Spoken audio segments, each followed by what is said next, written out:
আসসালামু আলাইকুম। সবাইকে স্বাধীন বাংলাদেশের শুভেচ্ছা। আশা করি সবাই আমাদের এই দ্বিতীয় স্বাধীনতা সবাই উপভোগ করছেন।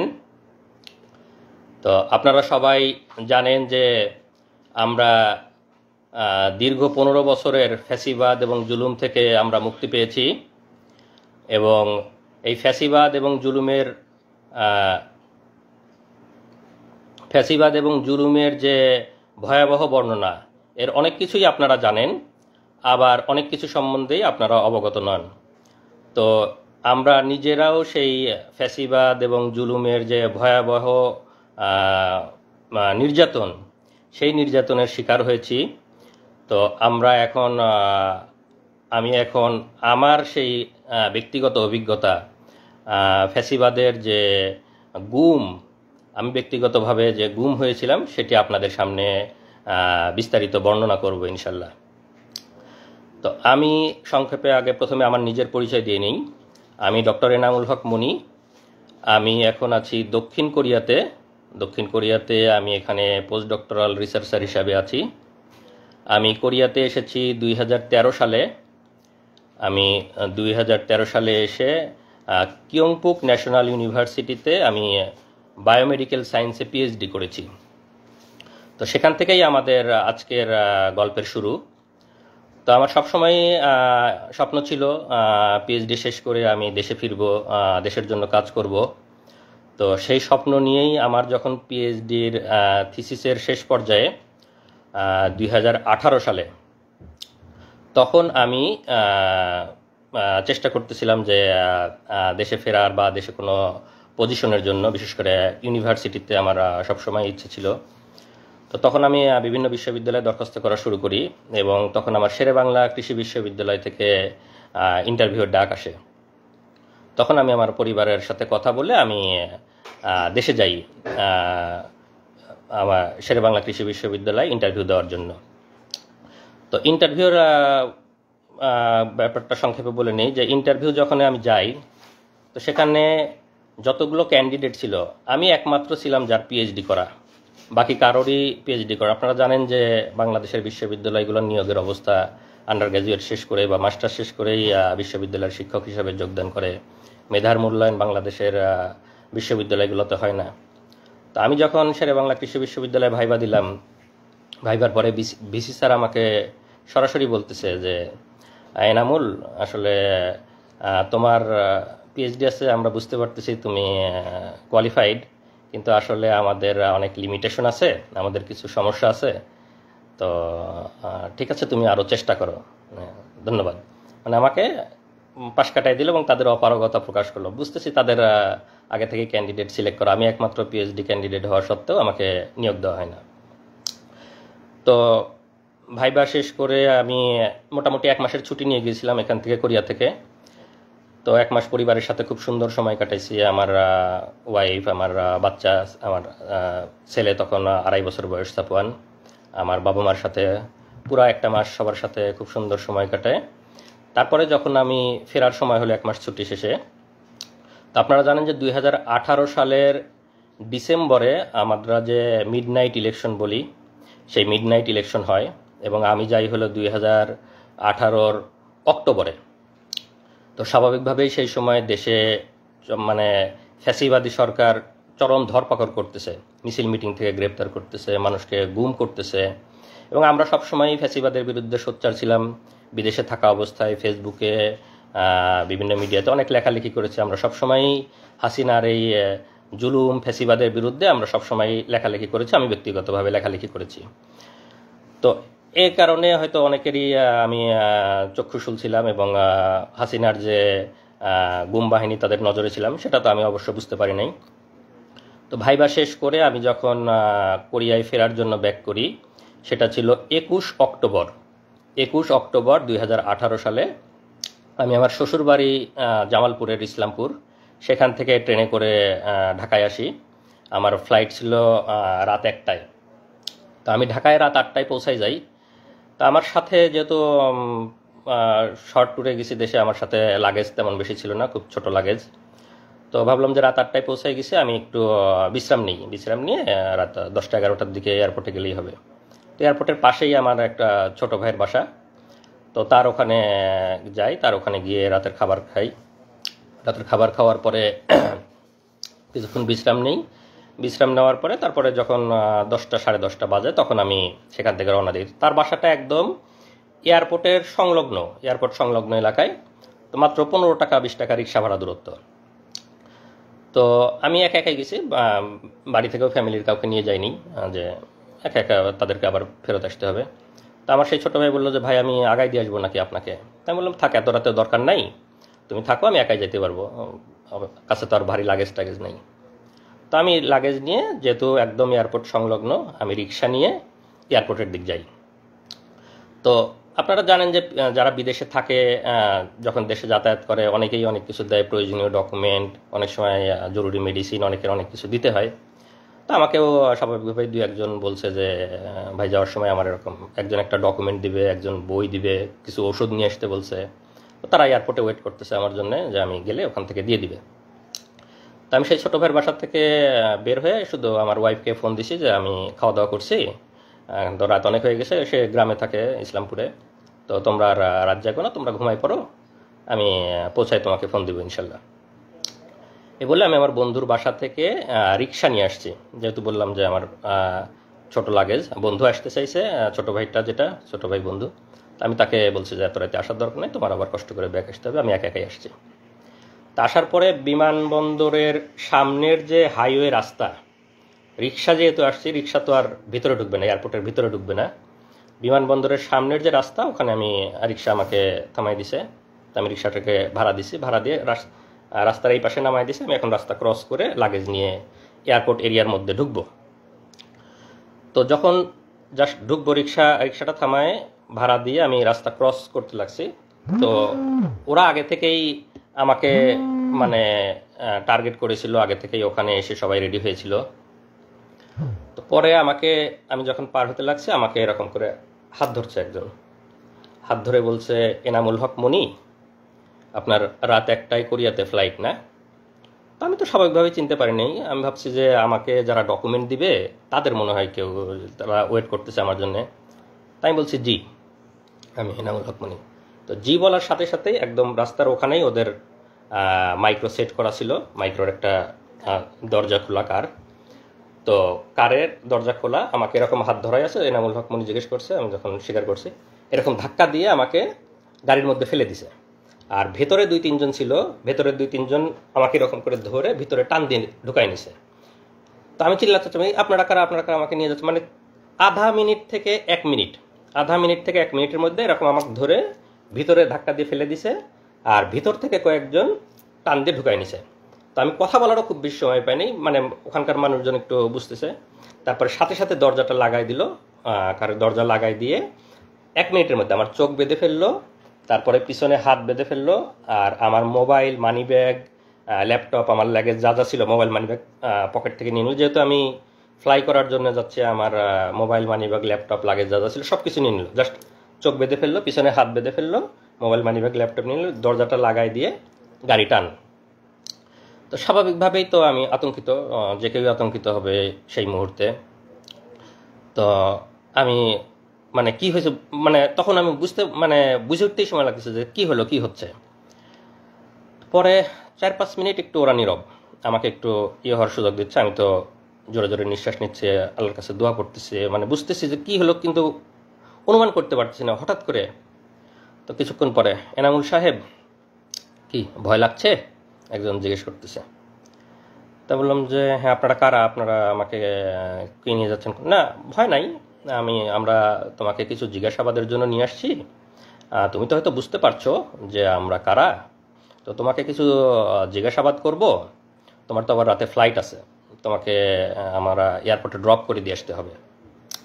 তো আমরা কিছু কথা জিজ্ঞেস করব, তুমি দ্রুত উত্তর দাও, তাহলে আমরা তোমাকে দ্রুত এয়ারপোর্টে দিয়ে আসতে পারবো। মানে আমাকে পুশ করতেছে যাতে আমি দ্রুত বলি, তারা আমাকে প্রলোভন দেখাচ্ছে। তো বলো, তুমি কোরিয়াতে কি করো, সরকার বিরোধী লেখালেখি করো, দেশে কোথায় পড়াশোনা করছো, ছাত্র রাজনীতি করতা, তোমরা সামনে নির্বাচনকে সামনে রেখে কি কি অপপরিকল্পনা করতেছো, আমাদের সরকারকে তোমরা ইয়ে করার চেষ্টা করতেছো, সরকারকে ডিফিট করার চেষ্টা করতেছো, অনলাইনে তোমরা অনেকভাবে চেষ্টা করতেছো, লেখালেখি করতেছো, বলো কি কি করতে ছাত্র জীবনে কোরিয়াতে কি কি করো এগুলো বলো। আর আমার মোবাইল তো ওদের কাছে, আমার ফেসবুক, মেসেঞ্জার, তারপরে জিমেইল, যত চ্যাটই আছে সবগুলো ঘাটতেছে, কন্ট্যাক্ট লিস্ট, কল লিস্ট ঘাটতেছে, আমাকে জিজ্ঞাসাবাদ করতেছে। তা আমি আমার স্টুডেন্ট লাইফ থেকে বলতেছি যে আমি এরকম বাংলাদেশ কৃষি বিশ্ববিদ্যালয়ে পড়তাম, আমি ভেটেরিনারিতে অনার্স করছি, মাইক্রোবায়োলজিতে মাস্টার্স করছি, তারপরে আমি কোরিয়াতে আসছি, আমি পিএইচডি করছি, পিএইচডি শেষে আসছিলাম। আমি আমার মতো করে আমার ছাত্র জীবন, আমার সব কিছু বর্ণনা, না আরও কিছু আছে, আরও বলো, মানে পুশ করতেছে এরকম। তো বারে বারে আমি আমার মতো করে বলার চেষ্টা করতেছি, না তুমি এভাবে বললে তো ইনফরমেশন আমরা পাচ্ছি না। তারপরে আরও তারেক জিয়া বা বড় বড় জায়গায় কানেকশন, তারা আমাকে এরকম মনে করছে বড় বড় জায়গায় কানেকশন আছে আমার, ওরকম বলো, আরও কিছু বলো, তুমি এরকম হলে কিন্তু ফ্লাইট মিস হবে, আমাদেরকে আবার দিয়ে আসতে হবে। তারপরেও আমি আমার মতো বলতেছি, মাঝে মাঝে ভয় লাগতেছে, আবার একটু ইয়ে হয়ে যাচ্ছে। তো পরে বললো যে এই, ওরা একজন আবার আরেকজনকে ফোন দিচ্ছে, এই একটু এয়ারপোর্টে ফোন দাও তো, এনা একটা যাত্রীর একটু দেরি হবে, তো তাকে আমরা দিয়ে আসবো। আমাকে মানে চোখ বাঁধা অবস্থা আমি শুনতেছি আর কি। তো বলছে না, বলে আমরা এয়ারপোর্টে ফোন দিছি, তোমাকে আমরা দিয়ে আসবো, একটু দেরি হবে, তুমি বলো তুমি আমাদেরকে বলতে থাকো। তো এইভাবে আমি বলতে বলতে, না ঠিক আছে, তোমার মনে হয় আজকে যাওয়া হবে না, চলো আমাদের সাথে চলো, আমরা তোমাকে কালকে দিয়ে আসবো, কালকে তোমাকে এয়ারপোর্টে দিয়ে আসবো। পরে আমাকে চোখ বাঁধা অবস্থায় ওদের প্রায় 1 ঘন্টা মতো ড্রাইভ করে নিয়ে গেল ওদের অফিসে। তো নিয়ে যাওয়ার পরে আমাকে হাত ধরে সিঁড়ি দিয়ে উপরে তুলতেছে, বলতেছে ভাই সিঁড়ি আস্তে আস্তে ওপরে, আমাকে বোঝাচ্ছে আর কি। তা আমি সিঁড়ি আস্তে আস্তে, চোখ বাঁধা সব কিছু। তো মনে হয় 3 তলাতে নিয়ে গেল আমাকে, চোখ বাঁধা অবস্থায় 3 তলাতে নিয়ে গেল। ওখানে নিয়ে গিয়ে চেয়ারে বসালো। চেয়ারে বসানোর পরে আবার জিজ্ঞাসাবাদ, আমার একদম নিজের নাম, বাবার নাম, মাতার নাম, বাড়ির ঠিকানা, বিশ্ববিদ্যালয়, কোরিয়ার সব ঠিকানা, শ্বশুর বাড়ির ঠিকানা সব কিছু লিখে ওখানে আবার জিজ্ঞাসাবাদ, সামনে নির্বাচনকে সামনে রেখে অপপরিকল্পনা, অনলাইনে লেখালেখি, এগুলো অনেক কিছু নিয়ে জিজ্ঞাসাবাদ। আর ওই মোবাইল, ফেসবুক এগুলো ঘাটাঘাটি করতেছে। আর যেটা করে ওখানে, তো এমনিতেই সবসময় মানসিক একটা ভয়ের মধ্যে যে কেউ, চোখ বাঁধা, আমি কোথায় জানি না, মানসিক একটা ভয়। আর কানের কাছে মাঝে মাঝে এসে বন্দুক লোড করার মতো ক্রাশ করে শব্দ করে, যাতে আরও ভয় পায়, আরও বলে। আবার লাঠির খটখট খটখট শব্দ করে ফ্লোরে, বা এই মারবে, এই ইয়ে করবে। এনামুল আমাদের কাছে কিন্তু ওই কানে ইয়ে লাগায় রাখেছে, আমাদের কাছে কিন্তু বাটন আছে, টিপ দিলে ইলেকট্রিক শর্ট লাগবে, কানে ইয়ে লাগায় রাখে। এরকম একটা মানসিক ভীতিকর একটা অবস্থা, যে বন্দুক লোডের শব্দ করে, লাঠির শব্দ করে, আবার এরকম ইয়ে করে। তা আমি আল্লাহর রহমত যে আমি আমার কথাগুলা মোটামুটি স্পষ্ট বের হচ্ছিল। তা আমি ওদের সাথে স্বাভাবিকভাবে কথা বলতে পারতেছিলাম, বেশি মানে যে একদম কথা জড়ো হয়ে আটকে গেছে এরকম না। ওইরকম হলে ওরা টর্চার আরও বেশি করে মারে। তো আমাকে সেরকম আর ইয়ে করতে হবে, আমাকে জিজ্ঞাসাবাদ করতেছে, আমি বলতেছি আমার মোবাইল, ইমেইল, চ্যাট বক্স সব কিছু ঘাটতেছে, এবং তারা ভাবতেছে আমি খুব শীর্ষ পর্যায়ের নেতা, শীর্ষ পর্যায়ের কানেকশন আছে, এগুলা বের করার চেষ্টা করতেছে, কিন্তু সেরকম কোনো কিছু ওরা পাচ্ছে না। পরে সারা রাত ধরে জিজ্ঞাসা করার পরে আমাকে পরের দিন সকালে ওদের গুমের যে রুম, সেই গুমের রুমে নিয়ে রাখে। তো র্যাবের যে গুমে, আমি এখনও বলতেছি যে আমি এখনও তো র্যাব জানি না, আর একটু পরে বলবো, তারপর এই মুহূর্তে বলে রাখি র্যাব, কারণ আমার এখনও তো চোখ বাঁধা, আমি তো জানি না। তো গুমের রুমে যখন রাখলো, তো তখন ওখানে গিয়ে দেখি যে ওখানে আরও কয়েকজন বিভিন্ন জায়গা থেকে ওরা তুলে নিয়ে আসছে, গুম করে নিয়ে আসছে, তাদেরকেও রাখছে। তো আমাকে আর একজনের সাথে রাখলো, আমরা 2 জন এক রুমে। তো সাধারণত ওরা একজনকে এক রুমে রাখে, আমাকে আর একজনের সাথে রাখলো। তো আমরা 2 জন, সেই ছেলেটার বাড়ি কুমিল্লা, সে হয়তো কোনো দিন আসবে, এসে কথা বলবে আপনাদের সামনে। তো রাখার পরে আমাকে ওখানে সকালে নাস্তা দিল। তো নাস্তা তো স্বাভাবিকভাবেই খাওয়ার কোনো অবস্থা নাই, আমি আসি ওখানে মানে একদম হতভম্ব, কি হলো, আমি গতকালকে ফ্লাইট, আমি কোরিয়াতে যাব, আমার পিএইচডি এর শেষ থিসিস জমা দিতে হবে, এরকম সব চিন্তা করতেছি, একদম হতভম্ব।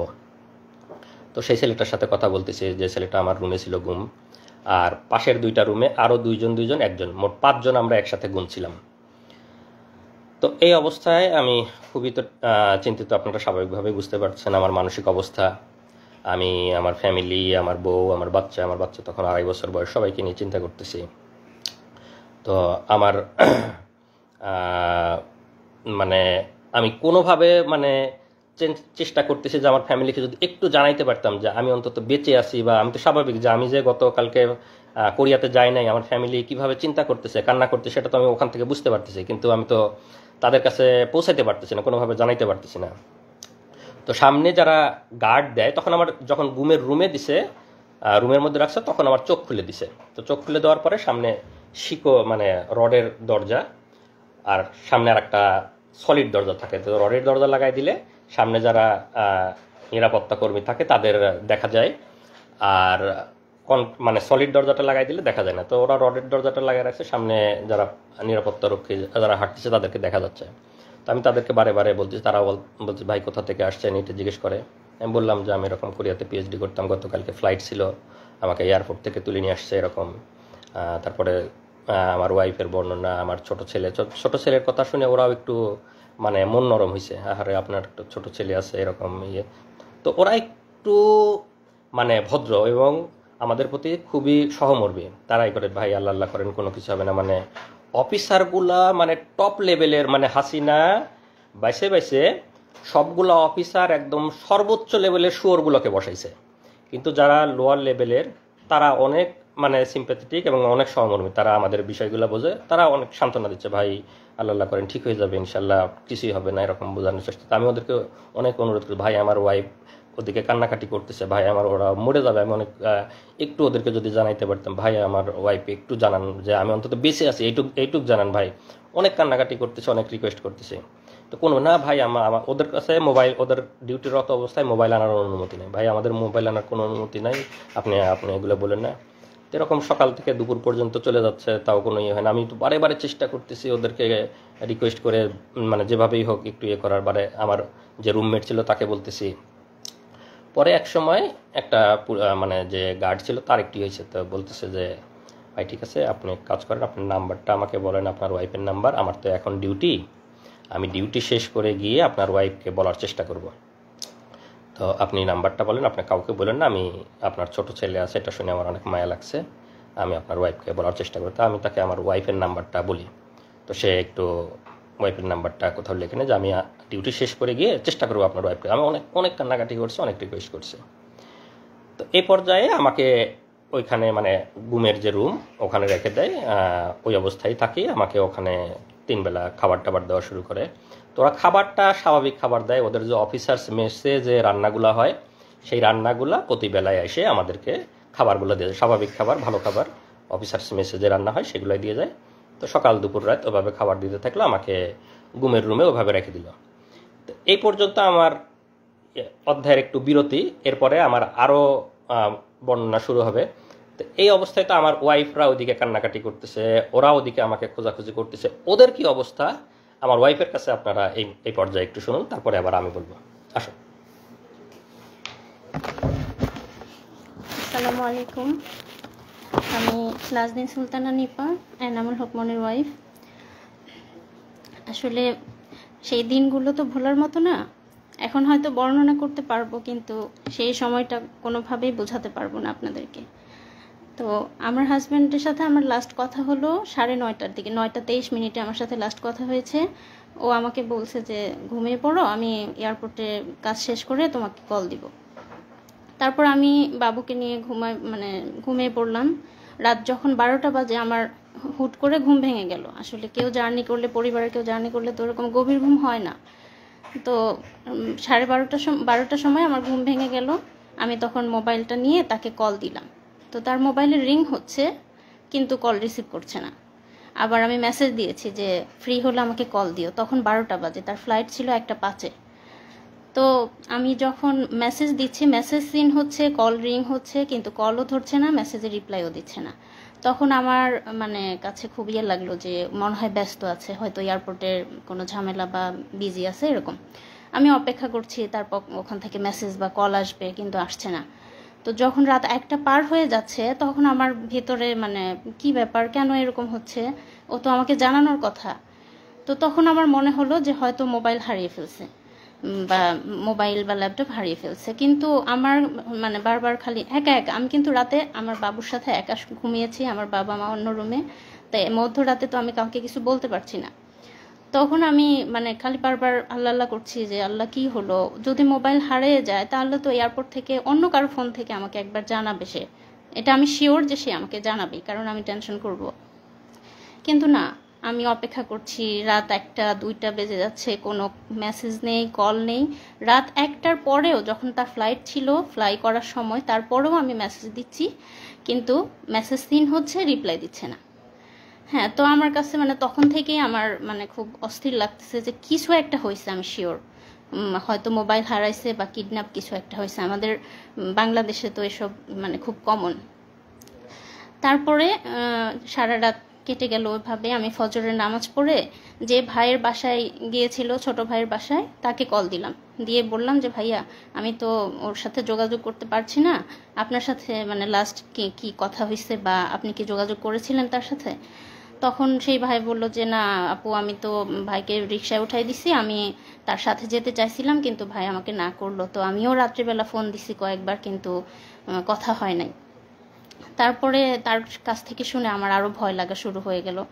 তখন আমি আমার যা বাংলাদেশ কৃষি বিশ্ববিদ্যালয়ের প্রফেসর ডক্টর মার্জিয়া রহমান, তাকে কল দিলাম, ভাবিকে কল দিয়ে বললাম যে ভাবি এরকম রাতে কোনো যোগাযোগ হয়নি, সকালবেলাও কোনো পাচ্ছি না। তো সকালবেলা আর ভাবি মানে প্রথমে বলতেছে আমাকে যে ও তো খুব মন ভোলা, মনে হয় ফোন টোন হারিয়ে গেছে, তুমি চিন্তা করো না, ও ল্যান্ড করে কল দিবে ইনশাল্লাহ। তো তারপরেও মানে আমার মনের মধ্যে তো ধুকপুকুনি যায় না। আমি সেই ভাইয়ের বাসা যেহেতু এয়ারপোর্টের একদম সামনে, আমি ওনাকে রিকোয়েস্ট করলাম যে ভাই আপনি একটু এয়ারপোর্টে যেয়ে এই আমার হাজব্যান্ডের পাসপোর্টের ছবি ছিল আমার কাছে, যেহেতু আমিও কোরিয়াতে যাওয়া আসা করতাম, তো তার ডকুমেন্ট আমার কাছে ছিল। তখন আমি ওই ভাইকে তার পাসপোর্টের ছবি দিলাম যে এই নাম্বার মানে এই নাম্বারের পাসপোর্ট হোল্ডার ঢুকেছে কিনা এয়ারপোর্টে একটু খোঁজ নেবেন। তো সেই ভাই তখন সকাল 7টার সময় এয়ারপোর্টে যায়, সেই নাম্বার দিয়ে খোঁজ নেয় এবং তারা বলে যে না এই লোক এয়ারপোর্টে ঢোকে নাই। তখন সকাল 7টা বাজে। তখন হলো আমি আমার ভাবিকে আবার কল দিয়ে বললাম ভাবি এই অবস্থা, ও তো এয়ারপোর্টে ঢোকে নাই, আমি এরকম নিউজ পেলাম। তখন ভাবি বলল ঠিক আছে, আমিও তুমি ছবিটা পাঠাও পাসপোর্টের, আমিও খোঁজ নিচ্ছি, আমার অনেক স্টুডেন্ট আছে ওখানে। তারপর ভাবিও খোঁজ নিল এবং ভাবিও সেম উত্তর পেল। তারপর সবার টেনশন শুরু হয়ে গেল, তাহলে কোথায় গেল, কি হলো? তখন মানে ভাইয়া ভাবি মানে আমি প্রথম জানাইছি আমাদের পরিবারে, আমার ভাসুর এবং যাকে, বাকিরা তো টেনশন করবে। তখন মানে ভাইয়া ভাবি তাদের মতো করে খোঁজ নিতে লাগলো, এবং এরপরেও মানে কোনো খোঁজ নাই। এদিকে মানে আমি বারবার শুধু ফোন টিপতেছি, আমার বাচ্চা খাচ্ছে না, আমার স্কুলে যাওয়ার সময় হয়েছে, আমি কোনো টাইম কয়টা বাজে আমি কিছুই জানি না। আমার মা হঠাৎ করে এসে বলতেছে স্কুলে যাবে না, এখনও তো খাইলে না, কখন যাবা? তখন আমি ঘড়ি দেখি যে 9:30 বাজে। ঠিক আছে, তো পরে আমি তখন প্রথম আমার মাকে বললাম যে আমি তো সাফওয়ানের আব্বুর সাথে কোনো যোগাযোগ করতে পারছি না। আমি প্রাইমারি স্কুলে জব করতাম, আমার নিজের স্কুল, আমার এলাকার। তো তখন আমার আম্মা শুনে তো মানে তখনই চিৎকার করে একদম কান্নাকাটি শুরু করে দিছে, এবং আস্তে আস্তে আমার অন্যান্য ভাসুর, আমার ভাইয়েরা যারা ঢাকায় থাকে, আমার কাজিনরা এবং আমার হাজবেন্ডের যে ফ্রেন্ডগুলোর সাথে আমার মানে যোগাযোগ করা, কি 2-1 জনের সাথে যোগাযোগ করলাম, সবাইকে তখন জানালাম যে তাকে খুঁজে পাওয়া যাচ্ছে না, তার সাথে কোনো যোগাযোগ হচ্ছে না। এবং কোরিয়াতে যারা যে ইউনিভার্সিটিতে উনি পিএইচডি করেছেন তাদেরকেও জানালাম। তখন তারাও এদিকে খোঁজ নিল। আমার হাজবেন্ডের কোরিয়াতে ল্যান্ড করার কথা ছিল সকাল 11টায়, মানে কোরিয়ান টাইম 11টায়, বাংলাদেশ টাইম হচ্ছে সকাল 8টায়। তো আমি যখন সকাল 8টা পার হয়ে গেল, তো সে ল্যান্ড করে নাই, এই খোঁজ পেলাম। এদিক কোরিয়া থেকেও মানে এয়ারপোর্টে খোঁজ নিচ্ছে তারা যে এরকম পাসপোর্ট হোল্ডার কেউ ল্যান্ড করছে কিনা, না তারাও মানে নেগেটিভ অ্যান্সার পারলো। এবং তারপর থেকে আমরা পুরোপুরি ধরে নিলাম সে মিসিং হয়েছে, কোনোভাবে কিডন্যাপ অথবা মলম পার্টি এই টাইপের কিছু একটা হবে। আমরা কখনোই কল্পনা করি নাই যে এটা রাজনৈতিক কিছু বা মামলা মোকদ্দমা মানে এই টাইপের কিছু হবে, গুম টাইপের, আমরা কখনোই ভাবি নাই। তারপরে হ্যাঁ, সকাল তো পার হয়ে দুপুর হয়ে গেল। আমার ভাসুর ময়মনসিংহ থেকে, আমার ভাসুর প্রফেসর মাহমুদুল আলম, তিনি হচ্ছে ঢাকায় গেলেন। আমার কাজিনরা, তার ফ্রেন্ডরা সবাই যে যার মতো করে হসপিটালে, থানা, রেলওয়ে স্টেশনে, যেখানে যেখানে খোঁজা দরকার, এয়ারপোর্টের সামনে প্রত্যেকটা দোকানে দোকানে জিজ্ঞেস করেছে, ছবি দেখিয়ে জিজ্ঞেস করেছে যে এনাকে দেখছে কিনা। মানে তখন আমাদের অবস্থা এমন যে কোনো একটা অ্যাক্সিডেন্ট হয়েছে বা কিডন্যাপ কিছু একটা হয়েছে, এরকম কোনো ধরনের ক্লু, কোনো মেসেজ, কোনো কল কিছুই পাইনি আমরা। তারপর সারাটা দিন এভাবে চলে গেল এবং বারবার টিভিতে নিউজ মানে দেখতেছি যে কোনো অজ্ঞাত লাশের খবর আসতেছে কিনা, এই টাইপের মনের মধ্যে কত চিন্তা আসতেছে বলার মতো না। তারপরে যাই হোক সারা দিন চলে গেল, কোনো খোঁজ পেলাম না। রাত পার হয়ে গেল, 22 তারিখ দিবাগত রাত, মানে রাত যখন 12টা বাজে, মানে 23 তারিখ শুরু হলো, রাত 12টার সময় আমার হাজবেন্ডের নাম্বার থেকে আমার মোবাইলে কল আসলো। আমার মোবাইলটা যেহেতু ওরা নিয়ে নিছে, আমাকে যখন কিডন্যাপ করছে, গুম করছে, তখনই তো আমার মোবাইল ল্যাপটপ নিয়ে নিছে। আমার মোবাইল তো ওদের কাছে, আমার মোবাইল থেকে ওকে কল দিছে। হ্যাঁ, আমাকে কল দেওয়ার পরে মানে তারা বলতেছে যে আপনি কি এনামুল হক মনির ওয়াইফ? আমি বললাম যে হ্যাঁ, আমরা তো তাকে খুঁজে পাচ্ছি না, এই নাম্বার আপনি কোথায় পেলেন, এই ফোন কোথায় পেলেন? তখন সেই পুলিশ, মানে আমরা তো জানতাম না পুলিশ, মানে ওপর পাশ থেকে আমাকে বলছে যে বুঝতেই তো পারছেন আমরা, মানে ও আমাদের কাছে আছে, আমরা হচ্ছে মানে ওকে কিডন্যাপ করেছি, তো আমি যেভাবে যেভাবে বলবো আপনি সেভাবে কাজ করেন, তাহলে আমরা ওকে ভালো মানে ছেড়ে দিব, তার কোনো ক্ষতি হবে না, কিছু হবে না। আমি আর জাস্ট আপনাদের একটু কল রেকর্ডটা শুনে, আমি সেই সময় মানে সে ওই সময় মনে করছে যে কিডন্যাপার, তো কিডন্যাপার যেহেতু, তাহলে তো কিডন্যাপারের কথা পুলিশকে বলতে হবে, তো পুলিশকে বলার জন্য ও ওই সময় কলটা রেকর্ড করছে, যে পরে পুলিশের কাছে যা সকালে বলবে যে আমার হাজবেন্ডকে কিডন্যাপাররা কিডন্যাপ করছে, এই যে আপনাদের কল রেকর্ড, সেই হিসাবে কল রেকর্ড করছে। তো সেই কথাটা কি ছিল আপনারা শোনেন, ওর কল রেকর্ডটা আছে, কল রেকর্ডটা আমরা এখন লাইভের এখানেই প্লে করে দিচ্ছি।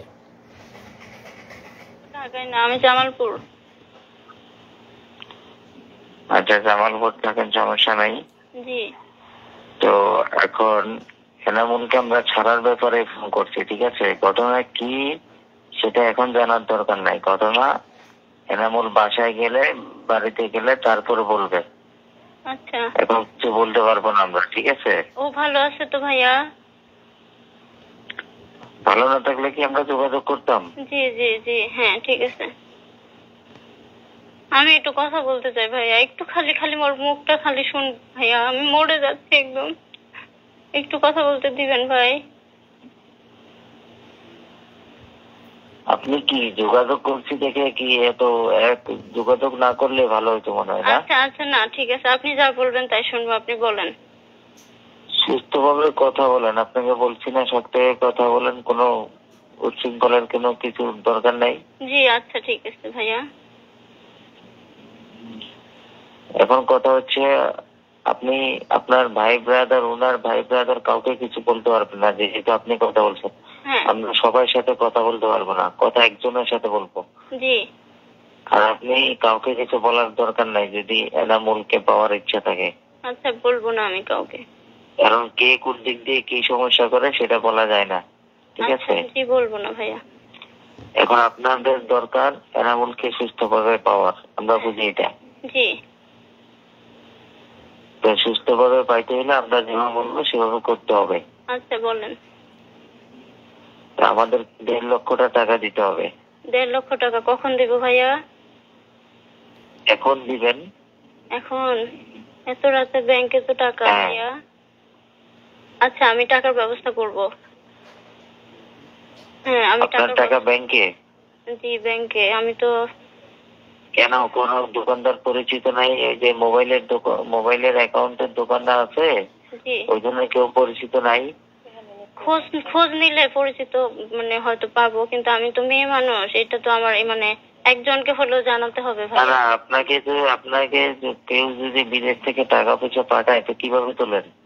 মোবাইল অ্যাকাউন্টে তোলেন না? বিদেশ থেকে তো পাঠায় না, আমার হাজবেন্ড তো মানে, আমি তো প্রাইমারি স্কুলে চাকরি করি, আমার টাকা দিয়ে আমি চলি, বুঝছেন? টাকা পাঠায়। তারপরে তো এটা এখন তো আর আগের মতো দুনিয়াদারি নাই, ঠিক আছে? জি, আমি যেভাবে হোক পাঠাই দিব ভাই, এখনই আজকেই পাঠাই দিব ইনশাল্লাহ। আপনি দেখেন, চেষ্টা করেন, যদি পাঠাতে পারেন আমরা রাতের মধ্যে ছেড়ে দিব। আচ্ছা, আর যদি আপনার কথা হলো আপনার যত দেরি হবে আমাদেরও দেরি হবে। না আমরা পাঠাই দিব ভাইয়া রাতের আর মধ্যে। যদি কাউকে কিছু বলেন, কারোর সাথে পরামর্শ করেন, সবাই কিন্তু পরামর্শ নেগেটিভ দিবে, কেউ কিন্তু না সুস্থভাবে আমি এনামুল একজনকে ফিরে জানাই, আসুক আমার এর জন্য কিছু আমার বলবে না। একটা ভাই আছে, আমি আমার ভাইকে, আমার ভাই ইসলামপুরেই থাকে, আপনি কথা বলছেন মনে হয় তার সাথে, আমি ওনাকে জানাই, উনি টাকার ব্যবস্থা করে দিবে। ওনার পরিচিত বিকাশের লোক আছে। ইসলামপুরে কে থাকে? আমার বড় বোনের জামাই, আমার দুলা বলেন, ভাই। ওনাকে বলেন না হয় আমার রবি নাম্বারে ফোন করতে, আচ্ছা অথবা আপনি ওনার সাথে কথা বলে আমাকে ফোন করেন। রবি নাম্বারে করেন, ওর মোবাইল এখন বন্ধ করে দিব। আচ্ছা ঠিক ওর আছে। মোবাইল সহ একেবারে ওকে গাড়িতে তোলার পরে ওকে মোবাইল দেওয়া হবে। আচ্ছা ভাইয়া, আমরা টাকা পাঠিয়ে দেবো, কোনো সমস্যা নাই। হ্যাঁ টাকা পাঠিয়ে আরে ভাই, আমরা যেটা চাইতেছি সেটা দিলে আর আপনাদের সাথে কোনো বেমানি কেন করবো? কোনো জি দরকার জি আছে? জি জি ভাইয়া, আমি পাঠিয়ে দেবো টাকা, রাতেই পাঠাবো। ঠিক আছে, জি রাখেন। আপনি আপনার লোককে বলেন বা আপনি কথা বলেন, ওই রবি নাম্বার ফোন দেন, আপনি আপনার লোকের সাথে কথা বলেন। আচ্ছা আচ্ছা ঠিক আছে। ঠিক আছে, আচ্ছা রাখেন। আল্লাহ গো। তাড়াতাড়ি বলো। তা আমি তো ঘুমের রুমেই আছি এখনো, ওদের সাথে এখনো এগুলা হচ্ছে। তারপরে বলো। তারপর আমি বললাম যে আমাকে বললো যত দ্রুত আমি টাকা পাঠাবো তত তাড়াতাড়ি তাকে ছেড়ে দিবে, এবং গাড়ি রেডি আছে, জাস্ট টাকাটা পেলে তাকে ছেড়ে দিবে। আমি সকাল মানে 6টার সময় ওনারা আমাকে 4-5টা নাম্বার, ডাচ বাংলা বিকাশ মিলিয়ে প্রায় 4-5টা নাম্বার দিল। সবগুলোতে আমি হচ্ছে সকাল 6টা থেকে 9টা এর মধ্যেই আমি 1 লক্ষ টাকা পাঠাই। ঠিক আছে, যেহেতু শুক্রবার ছিল আর আমি অনেক রিকোয়েস্ট করছিলাম যে আমাদের কাছে এত বেশি টাকা নাই, আপাতত 1 লাখ, মানে আর শুক্রবার তো বিকাশ থেকে বেশি পাঠাতে পারছি না। এখানে আমি একটু অ্যাড করে দেই, ওরা যখন আমাকে জিজ্ঞাসাবাদ করতেছিল তখন আমার ফিনান্সিয়াল অবস্থা বোঝার চেষ্টা করতেছিল। মানে এটা ওদের গুম, কিডন্যাপ, ক্রসফায়ার, র্যাবের বিজনেস, র্যাব ডিবির বিজনেস। ওরা গুম করে নিয়ে গিয়ে ফিনান্সিয়াল অবস্থা বুঝে, আর্থিক অবস্থা বুঝে, মানে ক্রসফায়ার দিবে না বা মেরে ফেলবে না, এই বিনিময়ে ফ্যামিলির অবস্থা বুঝে যার কাছে যত পারে মানে টাকা পয়সা মানে বিজনেস করে নেয়। তো আমাকে যখন জিজ্ঞাসাবাদ করছে আমি বলছি যে আমি তো পিএইচডি স্টুডেন্ট, কোরিয়াতে থাকি, আমি কিছু টাকা স্কলারশিপ পাই, আমি কয়দিন আগেই দেশে আসছি, আমার তো ফ্লাইটে অনেক টাকা খরচ হয়ে গেছে, আমার তেমন কোনো টাকা নাই, আমার বাবা রিটায়ার্ড সরকারি চাকরিজীবী, মানে বাবারও তেমন কোনো, মানে সব কিছু মিলায়ে বুঝছে যে আমার কাছে খুব বেশি টাকা নাই, মানে আমি যেহেতু স্টুডেন্ট পিএইচডি করি, খুব বেশি সেভিংস নাই, আমার আব্বা রিটায়ার্ড, আমার শ্বশুর হলো বড় গৃহস্থ, তো সব কিছু মিলায় ওরা সেই পরিমাণই ওদের কাছে ডিমান্ড করছে। তারপর আমি সকাল 9টার মধ্যে টাকা পাঠালাম, তারা টাকা পেয়ে আমাকে কনফার্ম করলো যে হ্যাঁ টাকা পেয়েছি, আপনার ছোট ছেলে আছে শুনেছি, তারপর হচ্ছে আমরা ওকে কিছুক্ষণ পরেই ছেড়ে দিব, আপনারা গাড়ি নিয়ে রেডি থাকেন, কিছুক্ষণ পর মোবাইলটা দিয়ে ওকে ছেড়ে দিব। তারপর হলো আমার ভাসুরা ঢাকায় ছিল তখন, আমি তাদেরকে জানালাম যে এরকম এরকম কথা হয়েছে, ওনারা ছেড়ে দিবে, আপনারা গাড়ি নিয়ে রেডি থাকেন। তারা একদম রেডি গাড়ি নিয়ে। হ্যাঁ, এবং আমি মোবাইলটা নিয়ে বসে আছি যে তার একটা কল আসবে, এসে বলবে যে এনামুল এখানে আছে, আমরা তাকে ছেড়ে দিলাম, বা ও আমাকে কল দিয়ে বলবে যে আমি বের হয়েছি, এরকম। আমি ফোন নিয়ে বসে আছি, গ্রামে সবাই আমাকে ঘিরে ধরে বসে আছে, কিন্তু কল আর আসে না। সবাই মানে ওয়েট করছি আমরা, এদিকে আমার ভাসুররা ওয়েট করছে, কোনো কল আসে না। একদম 9টা, 10টা, 11টা বেজে গেল, কোনো কল আসলো না। তখন আমরা বুঝে গেলাম যে এটা মানে আমাদের সাথে ধোঁকা দিয়েছে। তারপর যে নাম্বারগুলোতে টাকা পাঠালাম সবগুলো নাম্বার বন্ধ, যে নাম্বারে কথা বলেছি ফোনে সেটাও বন্ধ, এবং আমরা সেই নাম্বারগুলো ট্র্যাক করার চেষ্টা করেছি। নাম্বারের কোনো মানে ঠিকানা বা আইডি কার্ড যে রেজিস্ট্রেশন করা হয়েছে যে নাম দিয়ে, সেগুলো আমরা খোঁজার চেষ্টা করেছি, সেই কোনো নাম্বারে কোনো রেজিস্ট্রেশন ছিল না সেই সিমগুলোতে। তো তারপর যাই হোক, দুপুর পর্যন্ত এরকম হলো। তখন পর্যন্ত আমরা তো মানে কিডন্যাপার হিসেবেই চিন্তা করেছিলাম। যখন দুপুরে টাকা পয়সা নেওয়ার পরেও ছেড়ে দিল না বা কোনো খোঁজ পেলাম না, তখন আমাদেরকে আমাদের অনেক শুভাকাঙ্ক্ষী, আমার হাজব্যান্ডের ফ্রেন্ড এবং তার ছোট ভাই, বড় ভাই, সবাই মিলে আমাকে ফোন করে বলতেছে যে আপু এটা না, এটা হচ্ছে কিডন্যাপ না, ভাইয়াকে সম্ভবত গুম করা হয়েছে, আমরা ধারণা করতেছি, এবং ইলেকশনের আগে এগুলো খুব বেশি করা হচ্ছে। আর হচ্ছে এই মুহূর্তে আমাদের যত বেশি মানে ভাইরাল বা মিডিয়াতে প্রচার করব তত বেশি মানে ভাইয়ের জন্য ভালো, না হলে খারাপ কিছু হয়ে যেতে পারে। তো তখন আমি ফ্যামিলির সাথে কথা বলে তাদেরকে অনুমতি দিলাম, এবং সেই মুহূর্তে কোরিয়া, বাংলাদেশ এবং TV channel, news paper, daily star, প্রথম আলো সব জায়গায়, ফেসবুক সব জায়গায় ভাইরাল হয়ে গেল। আমরা প্রচার করলাম যে তাকে পাওয়া যাচ্ছে না এয়ারপোর্টের সামনে থেকে, মানে এয়ারপোর্টে যাওয়ার পর থেকে তাকে আমরা আর খুঁজে পাচ্ছি না। এরকম নিউজ হলো একদম, মানে কোরিয়া, বাংলাদেশ সব জায়গায় একদম ভাইরাল হয়ে গেল। তারপর হচ্ছে তারপরটা উনি বলবেন। হ্যাঁ, সে সময় আসলে অনেক পত্রিকা, টিভি মিডিয়া, যেহেতু আমি বিশ্ববিদ্যালয়ে পড়তাম, আমার বন্ধু, বড় ভাই, ছোট ভাই অনেকে সাংবাদিক ছিল, কোরিয়াতে অনেক সাংবাদিক বন্ধু ছিল। তো সবাই মানে যার যার অবস্থান থেকে চেষ্টা করে, সবাই নিউজ করে, অনেকটা ভাইরাল মতো হয়ে যায় সেই 2018 সালে, যাদের মনে আছে।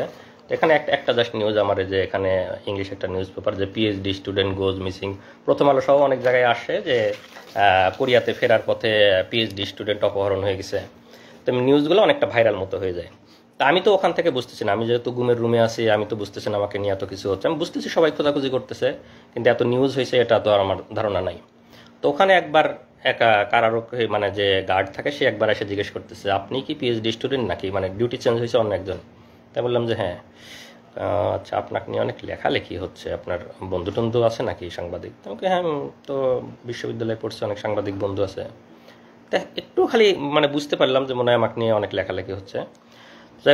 এরপরে আসল মানে যে এতক্ষণ তো বললাম যে আমাকে উপরে একটা রুমে রাখছিল, যেখানে আমরা 2 জন ছিলাম এক রুমে, এবং সর্বমোট 5 জন ছিলাম পাশাপাশি রুমে।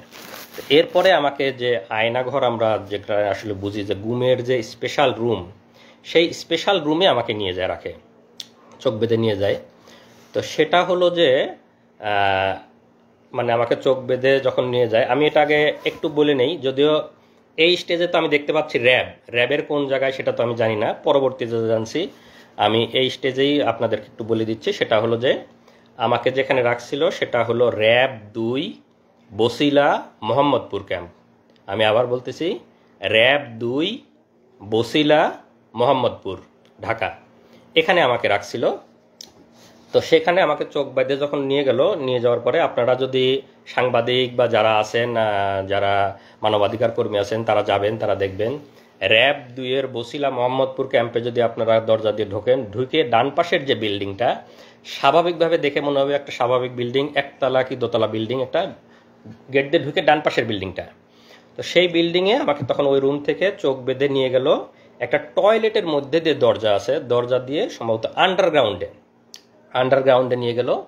সেখানে একদম সিঙ্গেল গুমের রুম করা আছে, এখানে বিভিন্ন যাদেরকে গুম করে নিয়ে আসে সেখানে রাখা। আমাকে সেই একটা রুমে রাখলো। তো সেই রুমটার বর্ণনা এরকম যে, আমরা যদি বাংলাদেশের একটা টয়লেট মতো চিন্তা করি, লো কমোড টয়লেট, যেগুলো আমরা স্বাভাবিকভাবে ইউজ করতে পারি, হাই কমোড টয়লেট না। তো ওই রুমের মধ্যে একটা ছোট্ট টয়লেট আছে, একটা ট্যাপ, একটা বদনা। তার মানে আপনার টয়লেট বা প্রস্রাব করার জন্য বাইরে যেতে হচ্ছে না, ওখানে টয়লেট করা যাবে।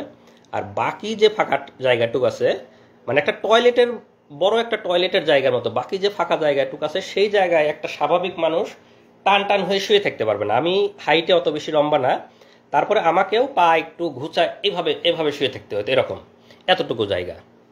আর সামনে যে দরজাটা একদম সলিড, এই দরজাটার মানে রডের শিক নাই, দরজাটা একদম সলিড, দরজার মানে হেড বরাবর একটা গোল ছিদ্র করা।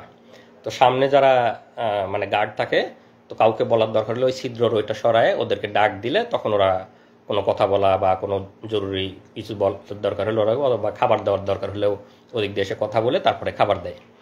তো ওইটা হলো একদম স্পেশাল রুম ঘুমের, যে একদম মানে ভাষায় বর্ণনা, আপনারা আয়নাঘরের অনেক ছবি হয়তো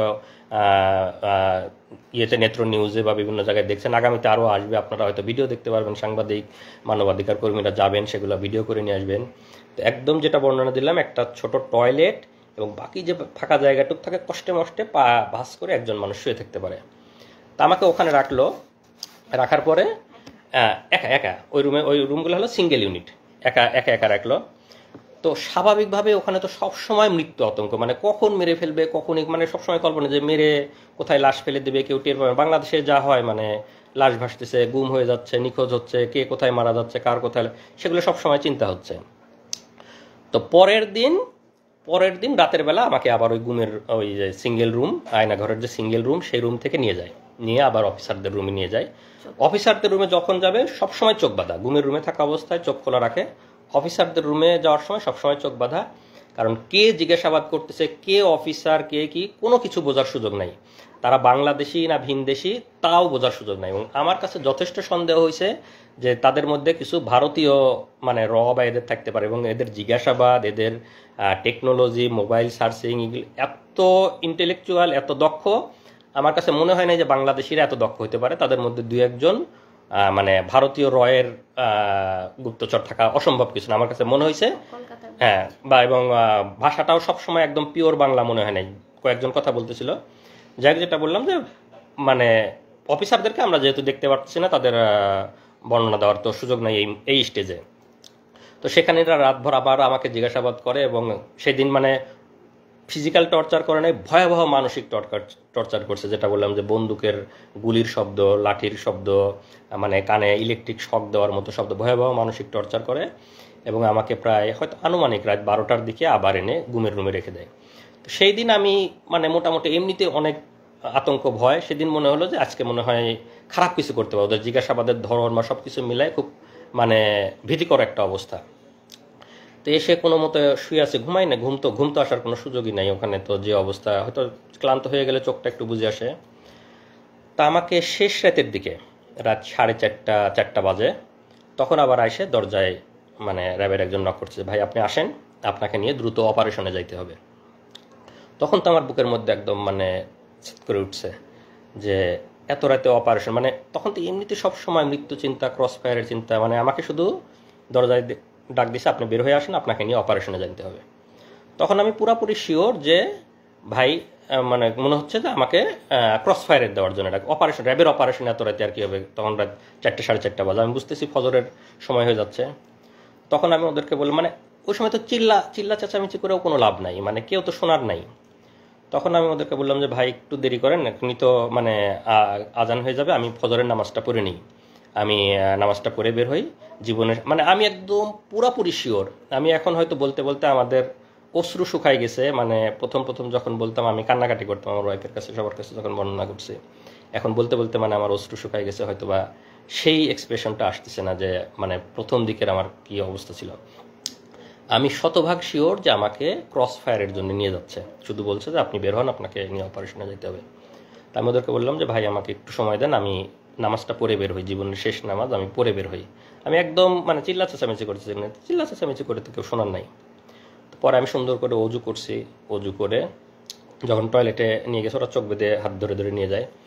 ওখানে গিয়ে আমি একটা খোয়া পাইছি, আমাদের যে খোয়া থাকে, তো খোয়াতে আমি টয়লেটের দেয়ালে মানে একটা নাম্বার লিখে, মানে আমার ওয়াইফের নাম্বারটা লিখে আসছি। মানে আমার কাছে মনে হচ্ছে যে আমাকে তো ক্রস ফায়ার দিয়ে দেবে, আমার ওয়াইফ বা আমার ফ্যামিলি মেম্বার কেউ কোনোদিন জানতেও পারবে না আমি কোথায় ছিলাম, কিভাবে মারা গেছি। যদি কেউ কোনোদিন পরবর্তীতে গুম হয়ে এই টয়লেটে আসে, এই নাম্বারটা যদি দেখে, তাহলে হয়তো সে একটু বুঝতে পারবে, তাহলে হয়তো সে আমার ওয়াইফকে হয়তো একদিন ফোন দিয়ে যায়, এই নাম্বারটা ওখানে পাইছিলাম, আপনি কি আপনার এই নাম্বারটা আমি টয়লেটে পাইছি। এরকম মনে হচ্ছে যে কোনোভাবে যদি একটু জানাইতে পারতাম তাদেরকে যে আমাকে আজকে মেরে ফেলতে যায়, বা এরকম ফিলিংস। তা আমাকে বলে যে ভাই তাড়াতাড়ি করেন, আপনি তাড়াতাড়ি নামাজ পড়েন, আপনি তাড়াতাড়ি নিয়ে যেতে হবে, স্যাররা ওয়েট করতেছে। তা আমি অজু করে একদম ফজরের নামাজটা পড়লাম। আমার মানে সেই শেষ নামাজের যে কি ফিলিংস, এটা আমি মানে ভাষায় প্রকাশ করতে পারবো না। আমি একদম কনফার্ম আমাকে ক্রস ফায়ারে নিয়ে যাচ্ছে, এটা আমার জীবনের শেষ নামাজ। সেই নামাজের যে কি মানে ফিলিংস, সেটা আমার মানে এই মুহূর্তে বলার ভাষা নাই। নামাজ পড়ে আল্লাহর কাছে একদম অঝোরে কান্নাকাটি করে আল্লাহর কাছ থেকে জীবনের যত গুনাহ আছে সব মাপ চেয়ে একদম বিদায় নিয়ে যাচ্ছি, যে আল্লাহ তুমি আমার সব গুনাহ মাফ করে দিয়ে আমার বউ বাচ্চাকে দেখে রাখো। মানে একদম মৃত্যু পথযাত্রী মানুষের দোয়া যা হয়, আমি একদম দোয়া করে নামাজ পড়ে বের হলাম। আমাকে চোখ বেঁধে নিয়ে বের হলো। বের হওয়ার পরে আমি দেখলাম যে 3টা গাড়ি সাজানো, র্যাবের 3টা গাড়ি, সামনে, মাঝখানে, পিছনে। তো 3টা গাড়ি সবাই অস্ত্রসজ্জিত হয়ে ওখানে দাঁড়ায় আছে র্যাবেরিয়ে, কেউ হয়তো কাটার নিয়ে দাঁড়ায় আছে, কেউ হাতুড়, কেউ এরকম। তা আমার কাছে মনে হচ্ছে যে আমাকে ক্রস ফায়ার দিয়ে মারবে, যে কাটারগুলো দিয়ে হাত পা এগুলো কাটবে, মানে অঙ্গ প্রত্যঙ্গ বিচ্ছিন্ন করে করে ফেলবে, মানে বিভিন্ন রকমের অস্ত্র নিয়ে দাঁড়ায়, স্বাভাবিকভাবে ভীতিকর। আমাকে চোখটা এমনি বাইদে, ওখানে একটু দেখার মানে চোখটা খোলা ছিল জন্য সবগুলো দেখছি। আমাকে চোখ বাইদে মাঝখানের গাড়িতে তুললো, ওরা সামনের গাড়ি পিছনের গাড়ি, মাঝখানের গাড়িতে আরও কিছু উঠলো, আমাকে নিয়ে গাড়ি নিয়ে টান দিল। এটা হলো হয়তো ভোর 5টা মতো বা 4:30 থেকে 5টা আনুমানিক আর কি। তো গাড়ি চলতেছে চলতেছে, আমি একদম অঝোরে শুধু আল্লাহর কাছে হাত তুলে দোয়া করতেছি, মানে জীবনের শেষ মুহূর্তের যত মাপ চেয়ে নেওয়া, জীবনের শেষ মুহূর্তের যত দোয়া আল্লাহর কাছে করতেছে। আর পাশের যারা আছে তারা সান্ত্বনা দিচ্ছে, ভাই কান্না করেন না, আল্লাহ আল্লাহ আল্লাহ শিখ করি, তারা তখনও সান্ত্বনা দিচ্ছে। আর আমি অজোরে আল্লাহর কাছে শুধু দোয়া করে যাচ্ছে এরকম। আমি তো জানি যে আমাকে ক্রস ফায়ারে নিয়ে যাচ্ছে, শেষ মুহূর্তে যত আল্লাহর কাছে মাপ চেয়ে নেওয়া যায়। তো এইভাবে প্রায় 1 ঘন্টা মতো গাড়িটা চললো। চলার পরে কোথায় যেন থামলো। তো আমার যেহেতু চোখ বাঁধা, আমি তো বুঝতে পারতেছি না কোথায় থামলো। তো গাড়ি থামানোর পরে ওরা মনে হলো যে 10-15 মিনিট কোথায় যেন গেছে আশেপাশে, মানে আমার সাথে 2-1 রেখে বাকিরা কোথায় যেন গেল 10-15 মিনিট। তো 10-15 মিনিট পরে এসে আমাকে গাড়ি থেকে নামানোর পরে তো তখন আমাকে যেহেতু এয়ারপোর্ট থেকে তুলে নিয়ে গেছিলো, আমার লাগেজ, আমার ল্যাপটপের ব্যাগ সব কিছু আমার হাতে, আমার লাগেজটা ধরাই দিল, কাঁধে ল্যাপটপের ব্যাগটা দিল, আমার মোবাইলটা দেয়নি, মোবাইলটা দিলে যদি কোথায় কল দেই। তো ওই সময় আমার চোখটা খুলে দিল। চোখ যখন খুলে দিল তখন আমি দেখি আমাকে নামাই দিছে বিমানবন্দর স্টেশন, এয়ারপোর্টের অপোজিটে যে বিমানবন্দর স্টেশনের সামনে নামাই দিছে। তো এটার কারণ হলো যেহেতু আগের দিন সব জায়গায় নিউজ হয়ে গেছে যে কোরিয়াতে ফেরার পথে পিএইচডি গবেষক অপহরণ হয়েছে, আমার বাড়ি পাবনাতে, আমাকে বিমানবন্দরের সামনে থেকে পাওয়া যাচ্ছে না, বিমানবন্দরে যাওয়ার পথে পাওয়া যাচ্ছে না, এরকম নিউজ হয়েছে। এই জন্য ওরা আমাকে বিমানবন্দর স্টেশনের সামনে নামাই দিয়ে তখন আমাকে বলতেছে যা, তোর যেখানে খুশি যা। আচ্ছা, আরেকটা জিনিস, ওই নামানোর আগে গাড়ির মধ্যে আমার হাতে একটা দিয়ে, ওই শয়তানটা, ওর নামটা আরেকটু পরে বলবো, মানে চরমভাবে একটা চাপ দিচ্ছে, একটা কি যেন একটা ডিভাইস আমার সবগুলো আঙ্গুলের মধ্যে দিয়ে, মানে মনে হচ্ছে সবগুলো আঙ্গুল ভেঙে ফেলতেছে যাতে আমি শক্ত করে কোনো কিছু ধরতেও না পারে আমার লাগেজটা কোনো মতো। তো চরমই, আমি তো অনেক চিল্লাতে আমি করে গাড়ির মধ্যে আর কি। পরে নামাই দিয়ে লাগেজ ধরাই দিল, কাঁধে আমার ল্যাপটপের ব্যাগ, বলে যা যেখানে খুশি যা। পরে আমি তাকায় দেখলাম বিমানবন্দর স্টেশন। তা আমি তখনও ভাবতেছি, মানে আমার তখনও তো মৃত্যু আতঙ্ক, আমি ভাবতেছি যে আমি ছেড়ে দেবো, পিছন থেকে হয়তো গুলি করে মেরে ফেলবে। আর গাড়িতে যখন নিয়ে আসতেছিল তখন তো মনেই হচ্ছিল যে হয়তো আমাকে কোনো ব্রিজের উপরে নিয়ে যাবে, কোনো ফাঁকা জায়গায় নিয়ে যাবে, গিয়ে গুলি করে মেরে ফেলে দেবে নদীতে বা ব্রিজ থেকে ফেলে দিবে, মানে বাংলাদেশে যেভাবে লাশ ভাসে থাকে সেরকম আমি কল্পনা করতেছি, আল্লাহর কাছে দোয়া করতেছি। আর বিমানবন্দর স্টেশনে নামাই দেওয়ার পর আমি দেখতেছি বিমানবন্দর স্টেশন, কিন্তু আমার মনের মধ্যে মৃত্যু আতঙ্ক। আমার কাছে মনে হচ্ছে যে আমি হাঁটতে থাকবো, পিছন থেকে মনে হয় গুলি করে মেরে দিবে আর কি, ক্রস ফায়ার করে দিবে, এরকম মনে হচ্ছে। তা আমি আশেপাশে হাঁটতেছি আর ওরা আমাকে ঘিরে ধরে হাঁটতেছে। তো যারা ঘিরে ধরে হাঁটতে, যেহেতু আমার এই স্টেজে চোখ খোলা, আমি তো সবাইকে দেখতে পাচ্ছি। আর কয়েকদিন গার্ড দিছে, গার্ডদের অনেকের তো চেহারা আমি দেখছি। তো সেই গার্ডদের অনেকের র্যাবের ড্রেস পরা, অনেকের ড্রেস ছাড়া, তো সব রকমই আছে। তা আমি আস্তে আস্তে এয়ারপোর্ট স্টেশনের ভিতরে ঢুকে গেলাম। তখন একটু সকাল হয়েছে, এয়ারপোর্টের স্টেশনের কিছু লোকজন আসছে। তা আমার মধ্যে তো আমি দেখতেছি তারা আমার চারপাশে ঘিরে আছে। আবার আমার মনে হচ্ছে আমি যদি কোনোভাবে একটু ফ্যামিলিকে জানাইতে পারতাম। তো আমি ওখানে গিয়ে 1-2 জনকে একটু রিকোয়েস্ট করলাম, ভাই একটু মোবাইলটা দেওয়া যাবে, আমি একটু বাড়িতে কল দেবো। তো ওরা হয়তো আমার পিছন থেকে সিগন্যাল দিচ্ছে, খবরদার দেওয়া যাবে না। তো লোকজন না করলো যে না দেওয়া যাবে না, হ্যাঁ মোবাইল দিতে পারবো না। তো 2জনকে আমি রিকোয়েস্ট করছি, ভাই প্লিজ আমাকে একটু মোবাইলটা দেন, আমি একটু আমার বাড়িতে কল দিব। মানে ওরা দেখতেছি, আমি ওদেরকে দেখতেছি, কিন্তু তারপর আমি রিকোয়েস্ট করতেছি। তো ওদের হয়তো সিগন্যাল পায়, সে আর দেয় নেই। তো আমি স্টেশনে আরেকটু হাঁটতেই যে আমাকে প্রথমে হাত ধরে তুলে নিয়ে গেছিল, ওর নামটা আরেকটু পরে বলবো, যেহেতু এখনো পর্যন্ত আমি তো জানি না সে কে, তো যখন জানবো তখনই বলবো। যে আমাকে বিমানবন্দরে হাত ধরে তুলে নিয়ে গেছিল, যে শুয়োরটা, সেই এসে আবার আমার হাত ধরে বলতেছে, এই আপনার নামে গোপন রিপোর্ট আছে, আপনারা সরকার বিরোধী লেখালেখি করেন, আপনারা নির্বাচনকে সামনে রেখে অপপরিকল্পনা করতেছেন। তো আপনাকে আমরা অ্যারেস্ট করতে আসছি। আমাদের কাছে গোপন রিপোর্ট ছিল যে আপনি এই মুহূর্তে এয়ারপোর্ট স্টেশনে আসবেন। আর ওই যে আমাকে গাড়িতে 10-15 মিনিট রেখে ওরা কোথায় যেন গেছিল, ওরা গিয়ে একটা ট্রেনের টিকিট কেটে নিয়ে আসছে। ট্রেনের টিকিট কেটে আমার ল্যাপটপের ব্যাগের মধ্যে ঢুকাই দিছে, যে আমি এইমাত্র পাবনার ঈশ্বরদী থেকে ট্রেনে করে এসে বিমানবন্দর স্টেশনে নামলাম। যেহেতু আগের দিন মানে সব সংবাদ মাধ্যমে নিউজ হয়ে গেছে যে আমার বাড়ি পাবনাতে, আমি বিমানবন্দর থেকে উধাও হয়ে গেছি। তো ওরা ট্রেনের টিকিট কেটে দিয়েছে যে আমি ট্রেনে করে পাবনা ঈশ্বরদী থেকে এয়ারপোর্ট স্টেশনে এসে নামলাম। তো আমাকে ধরার পরে আপনার নামে রিপোর্ট আছে, আমার ল্যাপটপের ব্যাগ থেকে ট্রেনের টিকিটটা বের করলো। বের করে ওদেরই কিছু লোকজন সেট করা আছে এয়ারপোর্টের ওখানে, স্টেশনের ওখানেই। তো তাদেরকে দেখাচ্ছে, এই যে দেখেন ভাই, ওদের ট্রেনের টিকিট দেখাচ্ছে এরকম, যে দেখেন ট্রেনের টিকিট, আমাদের কাছে গোপন তথ্য ছিল, এই এখন ঈশ্বরদী থেকে এখানে আসবে, সেই গোপন তথ্যের ভিত্তিতে আমরা ওকে ধরতে আসছি, তো আপনারা সাক্ষী থাকলেন না। এইটা হলো আমার ট্রেনের টিকিট, কারণ আমি যে জামালপুর থেকে ইসলামপুর থেকে গেছিলাম তারিখ সহ, এটা আমার ট্রেনের টিকিট, যে আমি বিমানবন্দরে 3 দিন আগে গেছিলাম, এটা আমার ট্রেনের টিকিট। আর ওরা একটা ট্রেনের টিকিট কেটে ওই সময় আমার ব্যাগের মধ্যে ঢুকাই দিছিল। তো ঢুকাই দিয়ে লোকজনকে দেখালো যে ট্রেনের টিকিট আপনারা সাক্ষী থাকলেন, ও এখন ঈশ্বরদী থেকে আসছে, এই সময় আমরা ওকে ধরে নিয়ে যাচ্ছি। তো কয়েকজন সাক্ষী রাখতে হয় ওখানে, ওদেরই 2-1 পানের দোকানদার বা আশেপাশে যারা, এই যে আপনাদের নাম দাম লিখে নিয়ে গেলাম, আপনারা সাক্ষী। হ্যাঁ, সাবিনা কনফেকশনারি, বিমানবন্দর স্টেশনে একটা সাবিনা এখনো আছে কিনা জানি না। তো ওইখান থেকে আমাকে ওদের 2-1 সাক্ষী লিখিত রাখলো। আর ওখানে লোকজন আবার ওদেরই লোকজন নাটক সাজাচ্ছে, ওরা দেখাচ্ছে যে ওই মোবাইল বের করে, এই যে দেখেন ভাই ফেসবুকে এরা বিভিন্ন সরকার বিরোধী লেখালেখি করে, যে ফেসবুকে আপনারা দেখেন এরা বিভিন্ন গুজব ছড়ায়, মানে সরকার বিরোধী অপপ্রচার করে, এরকম মানে লোকজনকে বলতেছে। আর লোকজন অনেকে আগে আসে, হায় রে সরকার এত উন্নয়ন করে তারপরেও ছেলেরা সরকারের বিরুদ্ধে লেখে, এরকম 2-1 বলতেছে। তা আমি ওদেরকে আবার, আপনারা ওদের লোক, আপনারা জান, আপনারা মানে ওদের এখানে নাটক করতেছেন, আমি ওদেরকে চিল্লাপাল্লা করতেছি। যখন আমাকে বলতেছে যে আপনার নামে রিপোর্ট আছে, আপনাকে আমরা ধরতে আসছি, আমি তখন চিল্লাপাল্লা করছে যে আমাকে মানে গ্রেপ্তার করতে আসছেন, মানে আমি তো 3 দিন আপনাদের ওখানে ঘুমছিলাম, এখানে আমাকে এনে নাটক করতেছেন, মানে আমি খুব চিল্লাপাল্লা করছি। আশেপাশের লোকজন অন্তত যাতে জানে যে আমাকে ওরা 3 দিন ধরে ঘুম করে। আমার খালি মনে হচ্ছে কেউ যদি আমার একটু ছবি তুলে মানে নিউজে দেয় বা ফেসবুকে দেয়, অন্তত আমার ফ্যামিলি বা পরিচিত কারো না কারো নজরে আসবে। আমি খুব চিল্লাপাল্লা করছি, ভাই আমাকে গুম করে রাখছিল, এরা আমাকে গুম করে রাখছিল, আমাকে ক্রস ফায়ারে দিবে, ভাই আমাকে মারি ফেলবে, কেউ আমার একটু ছবি তোলেন, কেউ একটু ফেসবুকে দেন, আমি এরকম ওরা আমার মুখ চাপে ধরার চেষ্টা করছে, চুপ চুপ চুপ এরকম, মানে 2-1 কিল ঘুষিয়ে দিছে আমাকে।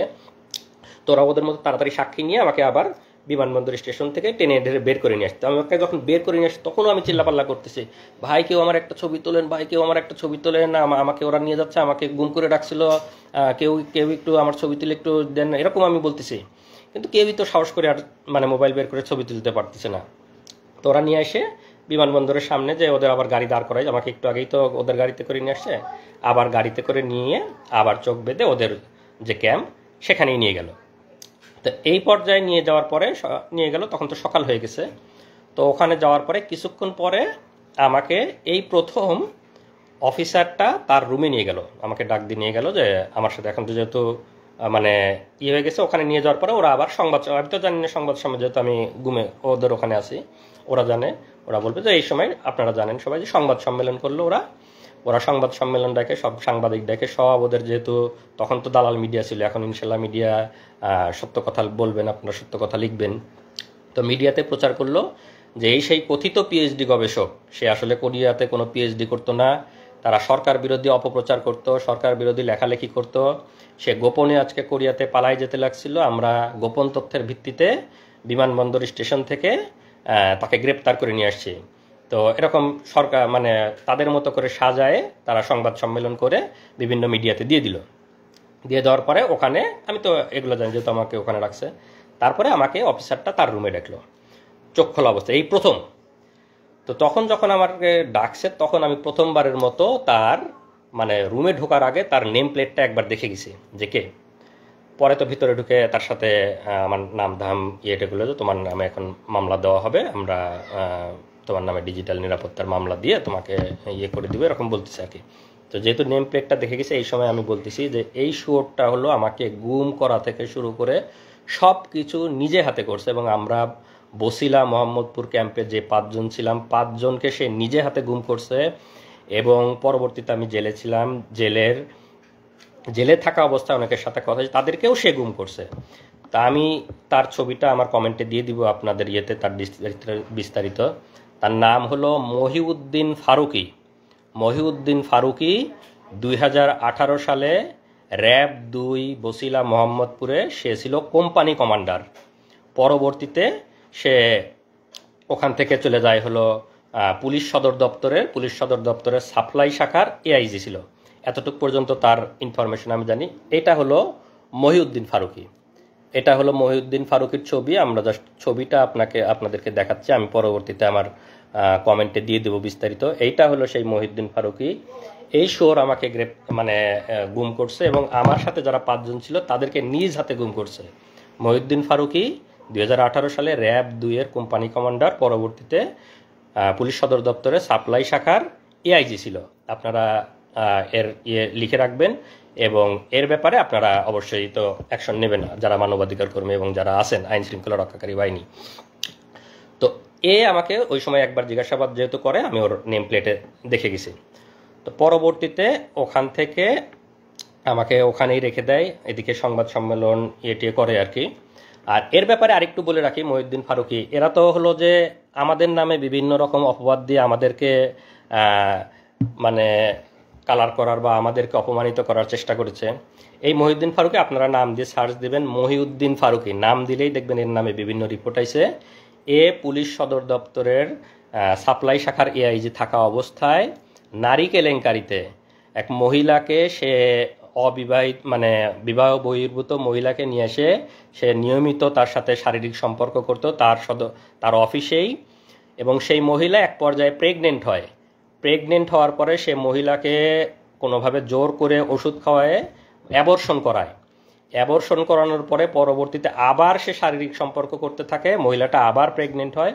পরবর্তীতে যখন সে আবার জোর করে অ্যাবর্শন করাতে যায়, তখন মহিলাটাও কোনোভাবে, উনি হয়তো আমার এই লাইভ যদি কোনোভাবে শুনে থাকে, মহিলাটাও কোনোভাবে হয়তো কোনো পাওয়ারফুল কারো মানে পরিচিত, সে তখন সেটা মানে মামলা করে তার নামে এবং সংবাদ সম্মেলন এটে করে। এই মানে শোরের নামে আপনারা সার্চ দিলেই পাবেন মহিউদ্দিন ফারুকী ভ্রূণ হত্যা মামলা, তার নামে 2টা না 3টা মামলা হয়েছে এবং সে তখন সাময়িক বরখাস্ত। র্যাব সদর দপ্তর মানে পুলিশ সদর দপ্তর সাপ্লাই শাখার এআইজি থাকা অবস্থায় তখন থেকেই সে সাময়িক বরখাস্ত। এগুলো হলো এদের চরিত্র।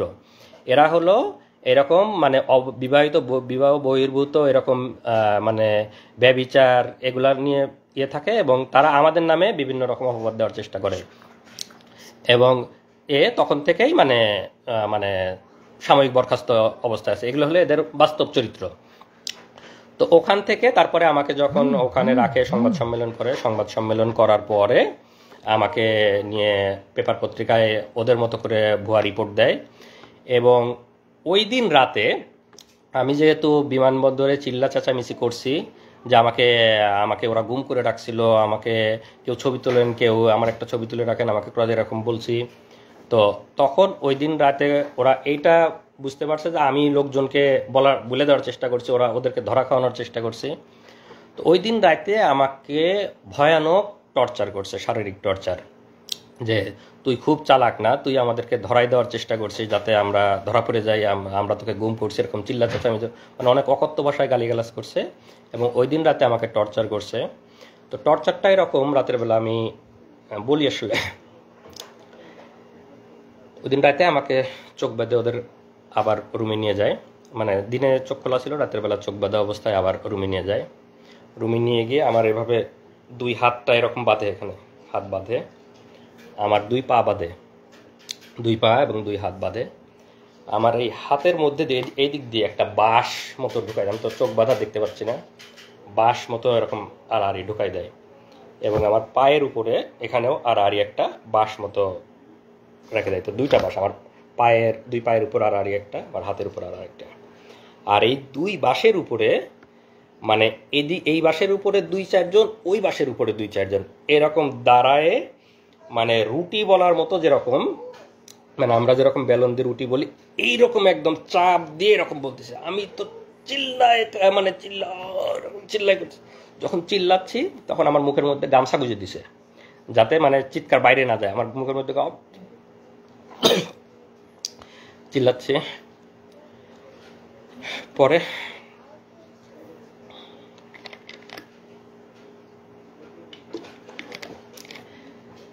এভাবে প্রায় 15-20 মিনিট আমার উপর ভয়াবহ টর্চার চালায় ওরা। মহিউদ্দিন এই সেই গেঞ্জি বলতে ভুলে গেছি, এই সেই গেঞ্জি যে গেঞ্জি পরা অবস্থায় আমাকে তুলে নিয়ে গেছিল, এই গেঞ্জি পরা অবস্থায় ছিলাম। এই গেঞ্জি পরা অবস্থায় আমাকে ওই টর্চার করে, রক্ত এবং ময়লা মিশ্রিত সেই গেঞ্জি। আমরা 5 বছর সেই গেঞ্জিটা যত্ন করে তুলে রাখছিলাম আজকের দিনের জন্য, যে আজকের দিনে আজকের এই দিনে আমরা এই গেঞ্জিটা পরে আপনাদের সামনে বলবো। এই সেই গেঞ্জি পরা অবস্থায় আমাকে টর্চার করে, ভয়ানক টর্চার, রক্ত এবং ময়লা এখনো আছে। টর্চার করার পরে পরের দিন সকালে আমাকে থানায় পাঠাবে। আমার নামে এর আগে কোনো মামলা নাই, কোনো রিপোর্ট নাই, কোনো মামলা নাই। এখন তো আমাকে থানায় দিতে গেলে একটা মিথ্যা মামলা দিতে হবে। তখন পরের দিন সকালে ওরা একটা ভুয়া ডিজিটাল নিরাপত্তা, আপনারা জানেন যে ডিজিটাল নিরাপত্তা আইনের অবস্থা, আমরা সবাই এই আইনের যে কালো দিক, সেদিকের শিকার মানবাধিকার কর্মীরা, সাংবাদিকরা, আমরা যারা বাক স্বাধীনতায় বিশেষ করে আমরা সবাই শিকার। তা আমার নামে ভুয়া ডিজিটাল নিরাপত্তা আইনে একটা মামলা দেয়। মামলা দিয়ে সকালে আমাকে থানায় পাঠাবে। থানায় পাঠানোর আগে আমার তো এই ড্রেসটার অবস্থা খুবই খারাপ, রক্ত ময়লা সব কিছু ভর্তি। তো এইটা পরে যখন আমি থানায় যাব, থানা থেকে যখন কোর্টে উঠবো, তখন তো সবাই দেখবে আমার অবস্থা।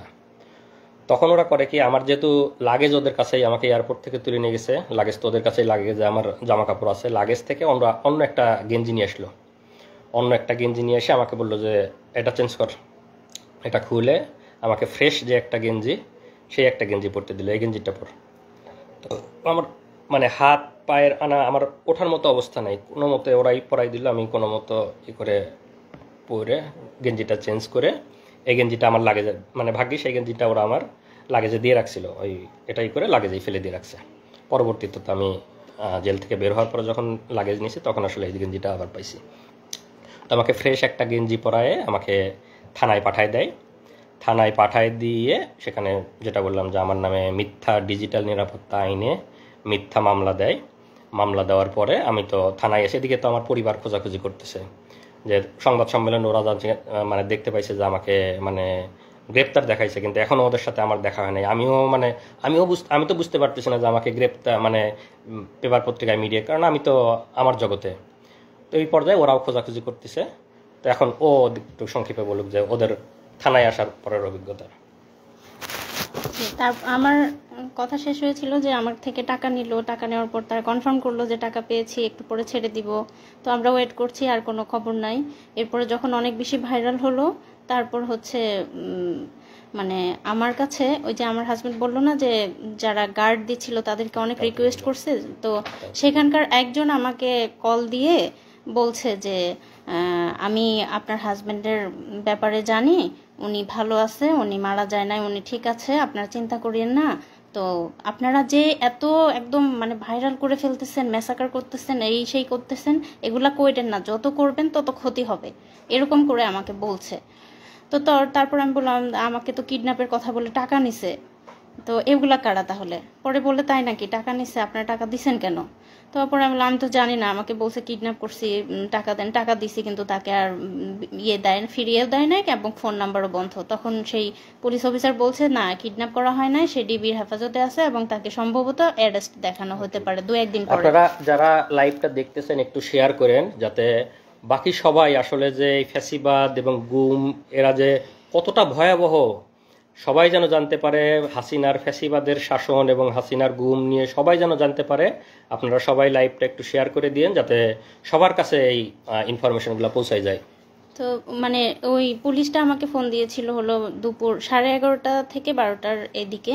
তো আমাদের অবস্থাটা এমন ছিল, আমরা কাউকে বিশ্বাস করতে পারছি না তখন, কারণ কিডন্যাপের কথা বলে টাকা নিল, আবার পুলিশ ফোন করে আমাকে বলতেছে যে আপনারা এত ভাইরাল কেন করতেছেন। তো তখন আমাদের মনে হচ্ছে যে ওরা আমাদেরকে বাধা দেওয়ার জন্য হয়তো বা মিথ্যা কথা বলতেছে, আমাদের মনের ভেতরে সেই ধুকপুকুনি কমে নাই। তারপরে যাই হোক সারাদিন চলে গেল। বিকাল 3টা 2:45 থেকে 3টা এর মধ্যে হচ্ছে আমার ভাসুর, আমার যারা ঢাকায় ছিল, আমার ভাসুর আমাকে ফোন দিয়ে বলল যে সংবাদ সম্মেলন করে ওরা তো মনিকে অ্যারেস্ট দেখাইছে। তো ইয়েতে কি রেলওয়ে থানায় অ্যারেস্ট দেখাইছে। আর আমরা হচ্ছে তার জিডি করছিলাম হচ্ছে দক্ষিণ খান থানায়। তো রেলওয়ে থানায় অ্যারেস্ট দেখাইছে। আমার ভাসুরা সাথে সাথে সেখানে গেছে, যে তার সাথে দেখা করতে চাইছে, বলছে যে না এখন দেখা করা যাবে না এরকম। তো তখন আমার ভাসুর আমাকে বললো যে তুমি এখনই রওনা দাও, হয়তো তোমাকে দেখা করতে দিবে, তুমি সাফওয়ানকে নিয়ে এখনই চলে আসো। তখন আমি আমার ট্রেন ছিল আমার ইসলামপুরে জামালপুরে, তখন ট্রেন ছিল 3:30, আমি সেই ট্রেনে তখনই রওনা দিই আমার বাচ্চাটাকে নিয়ে।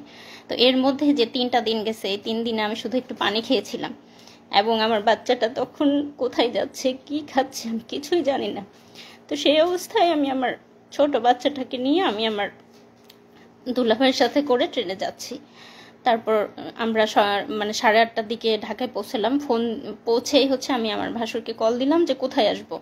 তো পরে বললো যে থানায় আসার আগে থানায় আসো, আর হচ্ছে অফিসারের নাম্বার দিল যে আগে এনাকে ফোন করো যে দেখা করতে দিবে কিনা, এত দূর থেকে আসছো, যদি দেখা করতে না দেয় শুধু শুধু আসে কষ্ট করা লাগবে, আগে কল দিয়ে কথা বলে নাও।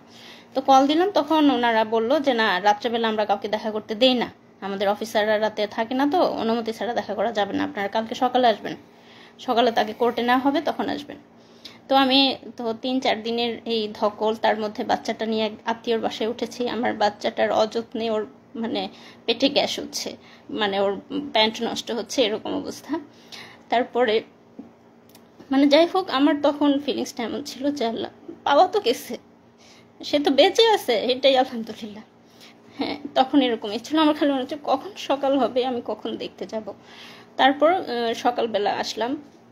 তো আসার পরে হচ্ছে 10:30টার দিকে আমি রেলওয়ে থানার সামনে আমার ছোট বাচ্চাকে নিয়ে আমার ভাসুররা ছিল কোর্টে, মানে আমাদের কথা ছিল এমন যে যদি কোর্টে নিয়ে যায় যেন ওনারা দেখতে পায়, আবার থানায় থাকলে যেন আমি মানে যে কেউ একজন যেন দেখতে পারি, যে কেউ।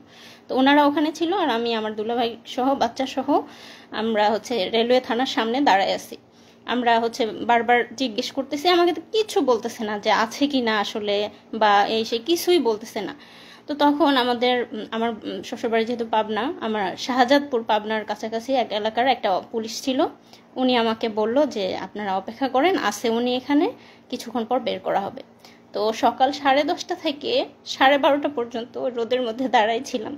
আমাদেরকে থানায় ঢুকতে দেয় নাই, ওখানে কোনো বসার জায়গা ছিল না, এবং ওখানে যেহেতু স্টেশন, চাইলে আমরা যেয়ে বসতে পারতাম। আমাদের কাছে মনে হয়েছে যে 1 মিনিটও এখান থেকে নড়বো না, যদি এর মধ্যে নিয়ে যায়, আমরা কোথাও গেলাম তখন যদি নিয়ে যায়। আমার বাচ্চা তখন হচ্ছে মানে 2-2.5 বছর বয়স, মানে ওর খাওয়া ঘুম সব কিছু উল্টাপাল্টা হয়ে যাচ্ছে। তো যাই হোক, তারপরে তাকে 12:30টার দিকে হচ্ছে বের করলো। যখন বের করলো দেখি যে তার 2 হাত বাঁধা, এবং মানে এই যে আপনারা দেখছেন আসিফ মাহতাব স্যারকে যেভাবে বেঁধে বের করছে কোর্টে, সেইভাবে তাকে বেঁধে বের করছে। আমি দৌড়ে চলে গেছি, দৌড়ে গিয়ে তাকে জড়ায় ধরে খালি আলহামদুলিল্লাহ বলছে, আর বলছি যে তুমি একটুও চিন্তা করো না, সব ঠিক হয়ে যাবে। হ্যাঁ, আমি কাঁদি নাই, আমি তাকে সাহস দিচ্ছি, আমি বলছি যে সব ঠিক হয়ে যাবে ইনশাল্লাহ, তুমি একটুও চিন্তা করো না। ও আমাদেরকে দেখে অবাক হয়ে গেছে যে আমরা কিভাবে জানলাম, কিভাবে এখানে আসলাম।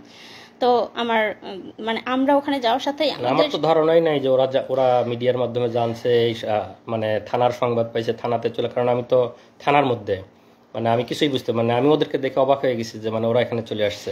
আমি আমার ছেলেকে নিয়ে আমি যখন গেলাম দৌড়ায়, ওরা আমাদের কুকুরের মতো দূর দূর করে মানে ইয়ে করে দিচ্ছে, তাড়া দিচ্ছে, এই চলে যান চলে যান, খবরদার কাছে আসবেন না, কাছে আসলে কিন্তু আসামিকে টর্চার করবো, খবরদার কাছে আসবেন না। তো ও আমার বাবুকে জাস্ট একটা চুমা দিতে আসছিল, মানে ঠোঁটটা কাছে নিয়ে আসছে আমার বাবুর গালের কাছে, ওরা দিতে দেয় নাই। ওরা ওকে দড়ি ধরে টান দিয়ে হেঁচকে টান দিয়ে নিয়ে গেছে। এই দৃশ্য আমি কোনোদিনও ভুলবো না। তারপর যাই হোক, ওনাকে একটা সিএনজিতে উঠালো, পাশে তো 3-4 জন পুলিশ ছিল, তো সাথে সাথে আমরা আরেকটা সিএনজি ভাড়া করলাম। ভাড়া করার পরে আমাদেরই হলো যে আমরা ওদেরকে পুরো ফলো করব, ওরা যেদিক দিয়ে যাচ্ছে আমরা ওইভাবে। তো যে ফলো করতেছি, আমাদের সিএনজি ওদের সিএনজি পাশাপাশি ছিল, এবং একটা জ্যাম লেগে যায়। জ্যাম লেগে যাওয়ার ফলে তাদের সিএনজি আর আমাদের সিএনজি একদম পাশাপাশি, মানে আমি বারবার আমার এখান থেকে দেখতেছি, ও একটু করে তাকাচ্ছে। তো আমি সাফওয়ানকে বলছি, দেখো ওই যে তোমার বাবা, ডাকো, বাবাকে ডাকো। সাফওয়ান ডাকতেছে, বাবা বাবা এমন করে ডাকতেছে। পুলিশ কতটা হিংস্র, কতটা খারাপ, সে সিএনজি থেকে বের হয়ে এসে, আমাদের সিএনজিওয়ালা একটু বয়স্ক ছিল, আমাদের সিএনজিওয়ালাকে লাথি মেরে বলতেছে যা তাড়াতাড়ি এখান থেকে, মানে আমাদের সিএনজি ওখানে দাঁড়াতে দিচ্ছে না। সে বয়স্ক মানুষটার সাথে খারাপ, জাস্ট আমার ছেলে একটু বাবা বলে ডাকছে, এটাই ওদের সহ্য হচ্ছে না। ঠিক আছে, তখন ওরা লাথি মেরে আমাদের সিএনজিওয়ালাকে বলতেছে যা তাড়াতাড়ি, মানে যেন দেখাই না হয় এরকম। পরে যাই হোক, ওনাকে নিয়ে গেল। নিয়ে যাওয়ার পরে কোর্টে, মানে যখন ওনাকে সিএনজি থেকে নামিয়ে গারদে নিচ্ছে, আমার ভাসুররা তখন প্রথম 3-4 দিন পরে তাদের ভাইকে দেখতে পেল। তারপর আমরাও নামলাম। নামার পরে আমরা মানে অপেক্ষা করছি কি করে কি হবে, কারণ আমাদের পরিবারে কোনো, আমার শ্বশুর বাড়ি আমার বাবার বাড়ি কোনো ফ্যামিলিতেই এরকম কিছু হয় না, আমরা কিচ্ছু জানি না কি হতে যাচ্ছে কি হবে। কিন্তু আমার মনের মধ্যে একটা সাহস ছিল যে আমার ভাসুররা অনেক ভালো ভালো জব করে ইনশাল্লাহ খুব দ্রুত বের করে আনতে পারবে। আমি জানি না, আমি ছোট মানুষ, তখন এসব বুঝি না, মানে এত কষ্ট যে হবে সেটা বুঝতে পারিনি। আমার মনে হয়েছে খুব দ্রুত 2-3 দিনের মধ্যেই হয়তো বের করতে পারবে। তো তারপর যাই হোক, গারদ থেকে তাকে কোর্টে নেওয়া হলো।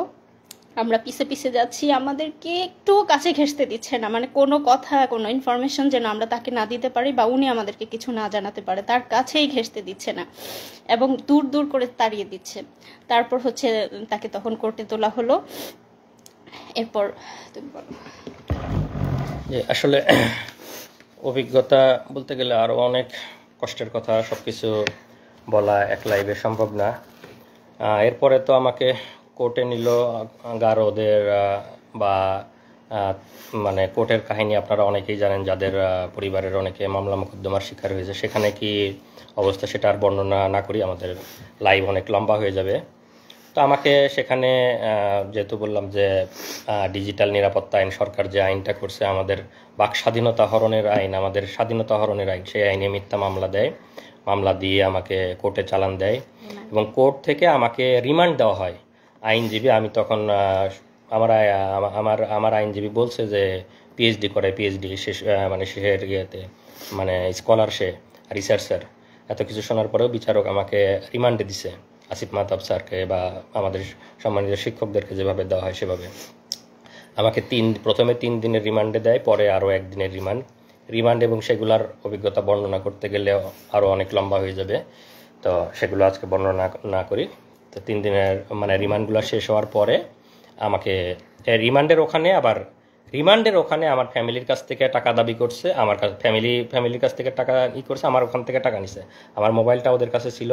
মানে হাসিনা তো সারা বাংলাদেশে মানে পুলিশ এবং সব জায়গায় যে দুর্নীতি করছে, ওরা ওখানেই আমাকে বলতেছে যে মানে টাকা দিতে হবে।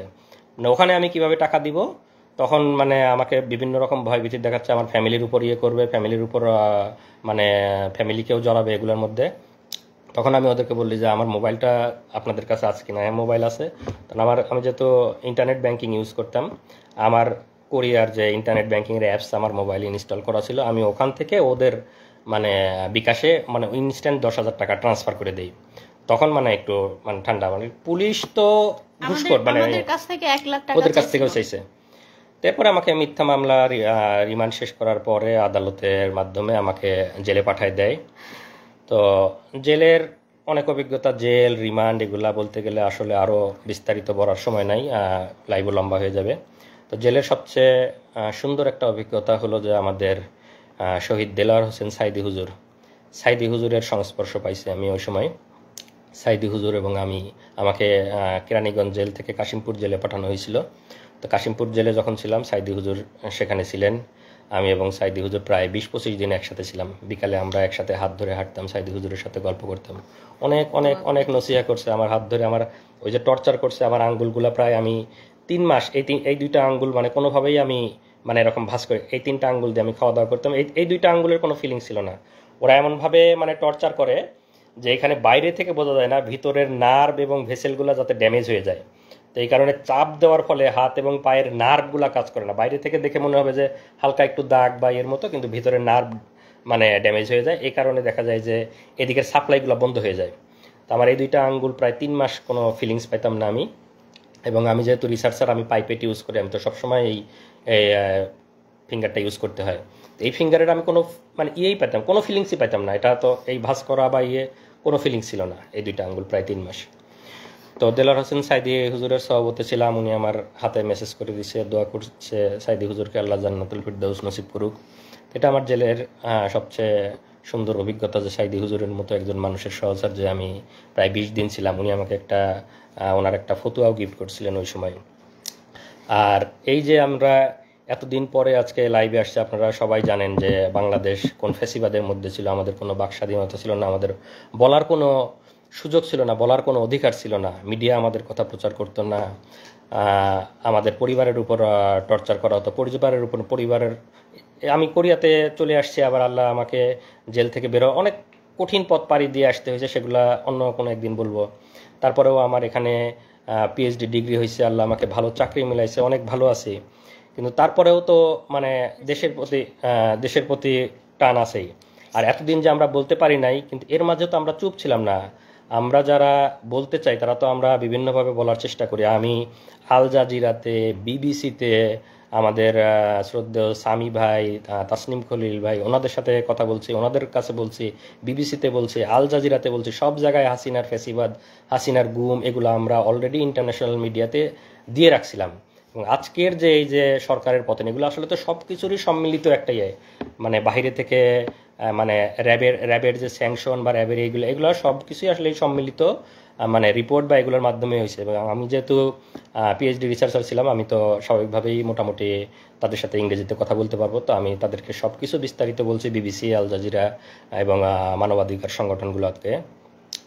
তো আসলে শেষ কথা এটাই যে আমরা যারা প্রবাসে আছি সবাই দেশকে ভালোবাসে, স্বাভাবিকভাবে আমিও ভালোবাসি, দেশকে অনেক ভালোবাসি। দেশকে ভালোবাসি জন্যই পিএইচডি শেষ করে ইচ্ছা ছিল দেশে ফিরে যাব, দেশে থাকব, দেশের জন্য কাজ করব, সেই আশা আকাঙ্ক্ষা নিয়েই গেছি। এবং নিজের যোগ্যতা বলে ইচ্ছা ছিল ইউনিভার্সিটিতে জয়েন করব, ইউনিভার্সিটিতে জয়েন করার চেষ্টা করেছি। কিন্তু আমাদের যেহেতু মেধাকে মূল্যায়ন করা হয় না, স্বাভাবিকভাবেই আমাকেও মূল্যায়ন করা হয় নাই।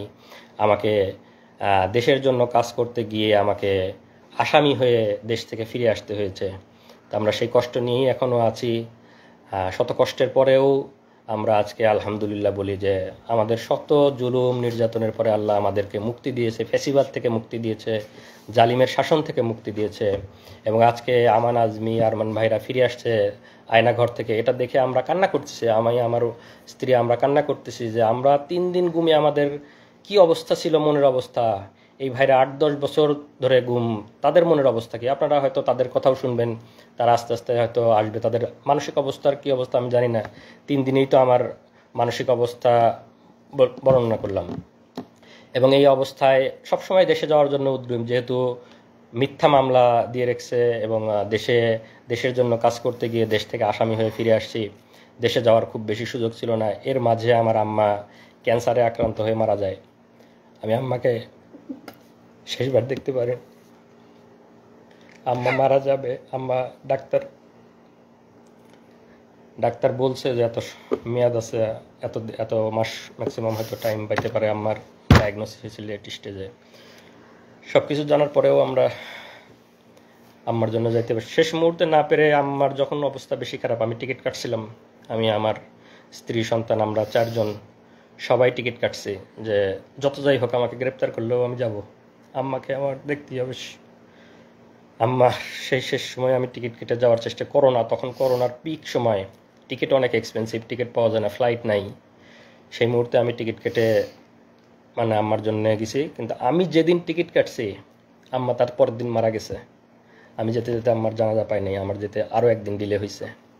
কারণ তখন করোনার সময় তো আমাদের পারমিশন নিয়ে যাইতে হইতো যে আমরা ফিরে আসবো। করোনার সময় ফ্লাইট অ্যাভেলেবেল ছিল না, টিকিট কেটে যাওয়ার সুযোগ ছিল না। তো টিকিট কেটে আমার ফ্লাইট ছিল 2 দিন পরে। আমি যেদিন টিকিট কাটছি পরের দিন আম্মা মারা গেছে। তো আমি আমার আম্মাকে পাই নাই। এই আফসোস আমার সারা জীবনে যাবে না। আমি আম্মাকে